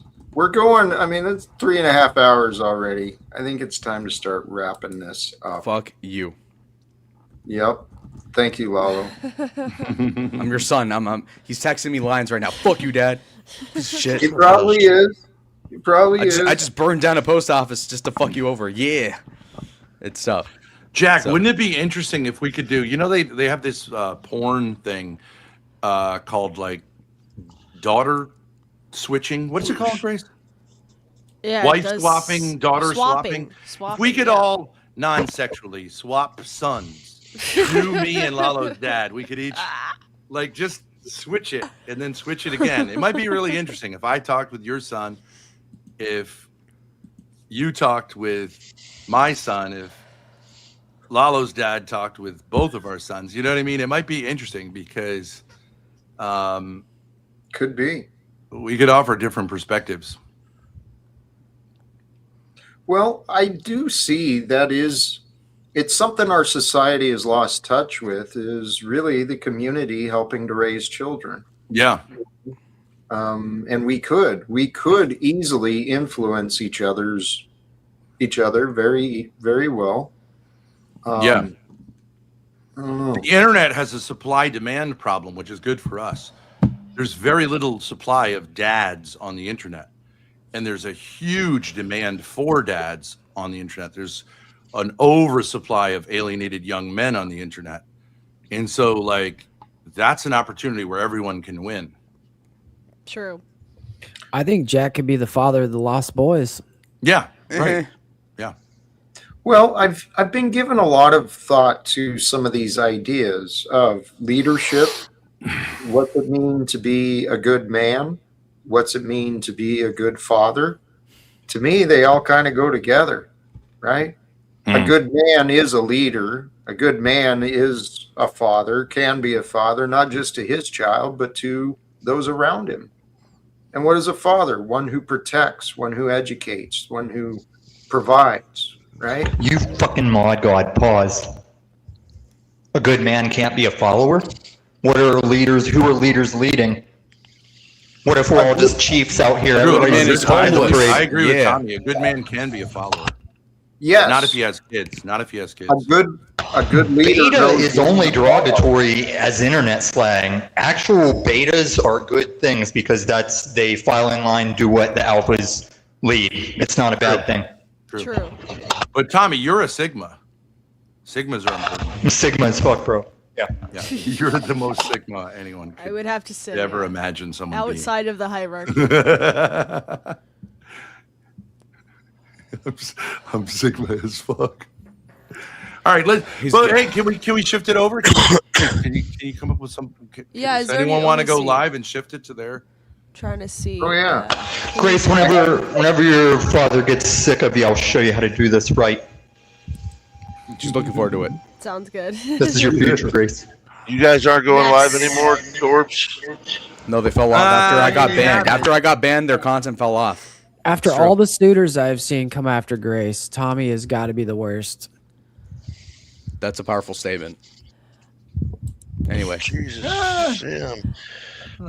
Somebody start a damn stream. All right, I think he doesn't look like a provider. We should go visit Scott in Florida. He wants to record songs and he has IRL. Everybody plans. can't come. There's only a handful of people that might be. Winter is almost over here. Winter's almost over, and I can't stand Scott. You need to stay right where you are, there, Tommy. That's good. I don't see anybody going live. No.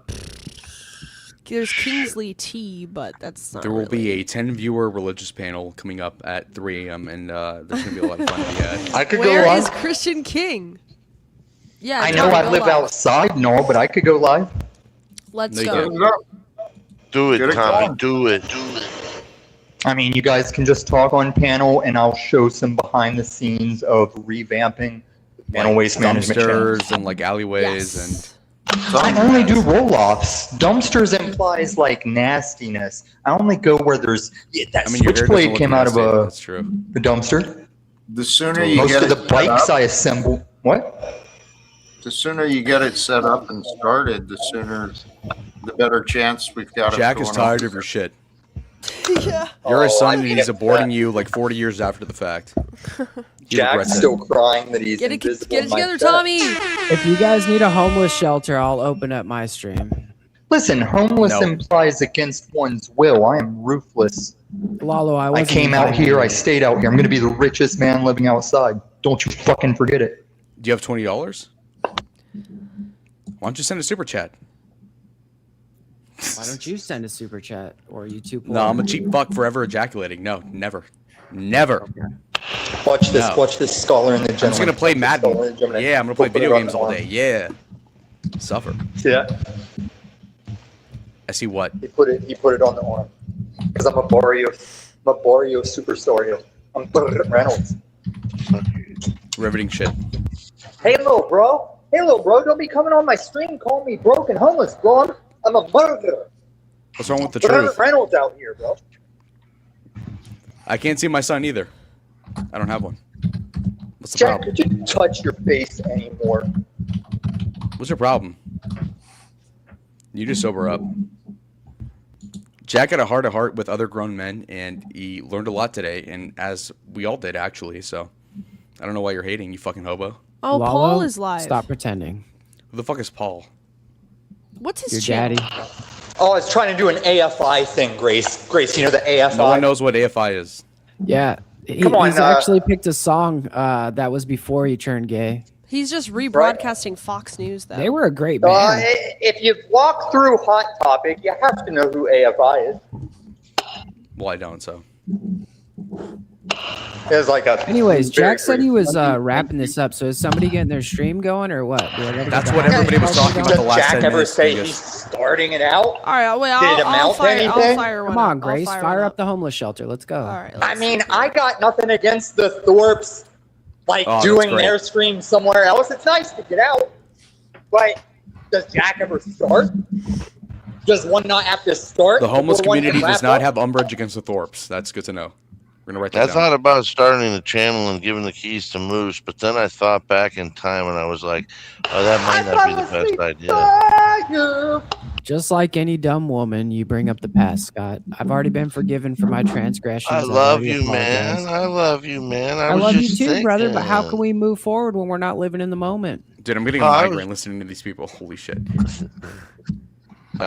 You know, one time I went out with the Detective Harris McGee look. I had like the skullet shaved and the handlebar mustache. I just acted natural. Nobody gave me a second look. All right, Jack. It's just like, that's just that guy. That's just how that guy looks. Nobody gave me a second look. Like Wizard going out with his Hitler mustache. They were like, that's obviously a Nazi. Mute him for the love of God. Holy shit. I know. Please, for the love of God. Thank you. Let's do something beautiful for God today. And actually, it looks like we just got a raid. Thank you to Ruby and the folks joining over. God bless. What a sweetheart. God bless her. The timing, though. Yes, Queen. The timing is what it is. Okay. It's been a long stream for Jack, me. is there any way we can re-inspire you to just like keep going for one night? Like everybody's at your house. Like I know you want to like go to bed and you want to kick everybody out of the house, but it's like this is one of the only times where everybody's actually engaged. They're listening to Jack's story, like they want to know more about Jack. Yeah, but maybe he can be part of the party without being the host. Maybe he can be part of the party without being the fucking host. autist. You're right. You're right, Ben. I wasn't thinking that. I didn't think that he wanted to be the party. I didn't think about that. Sometimes you get tired of being a host, but you still want to be part of the party. No, True. I appreciate it. I've got my stream up, Jack. Let me get everybody excited. We have an interesting clip that is going to make everyone on the internet feel crazy. Yeah.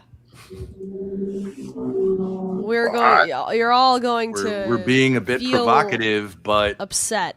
I'm not sure why everyone's going to be provoked. So come on over. Yes. Grace is going to host it. You're going to put or Jack. You gave Jack knows where to shift everyone. I did. Yeah.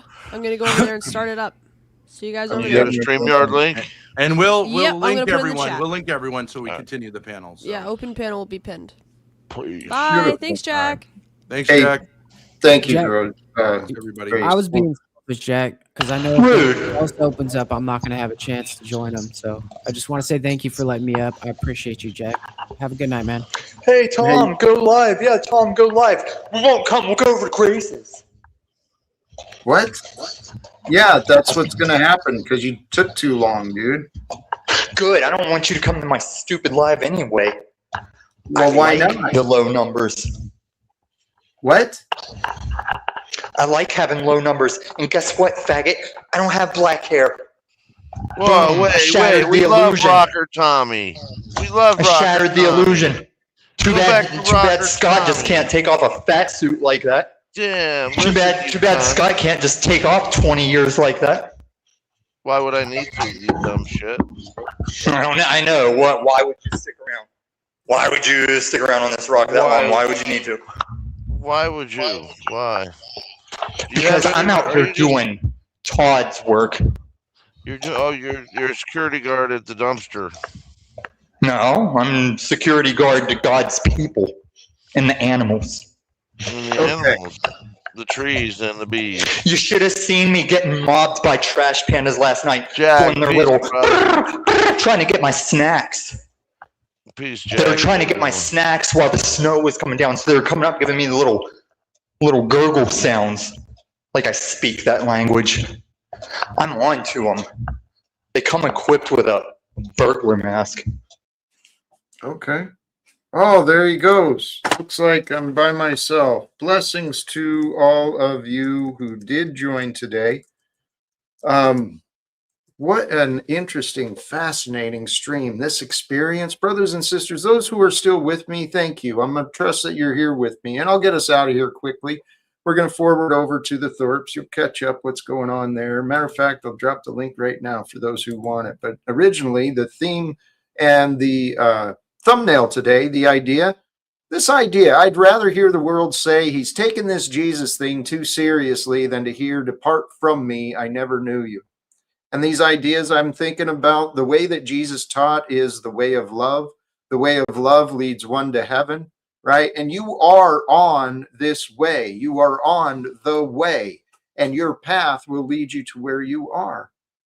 And so if you follow your path and you invite love to be with you wherever you are, even if you feel a little lost, a little afraid, a little confused, a little angry, if you invite love to be with you and to know that love is with you, you can also allow love to lead you.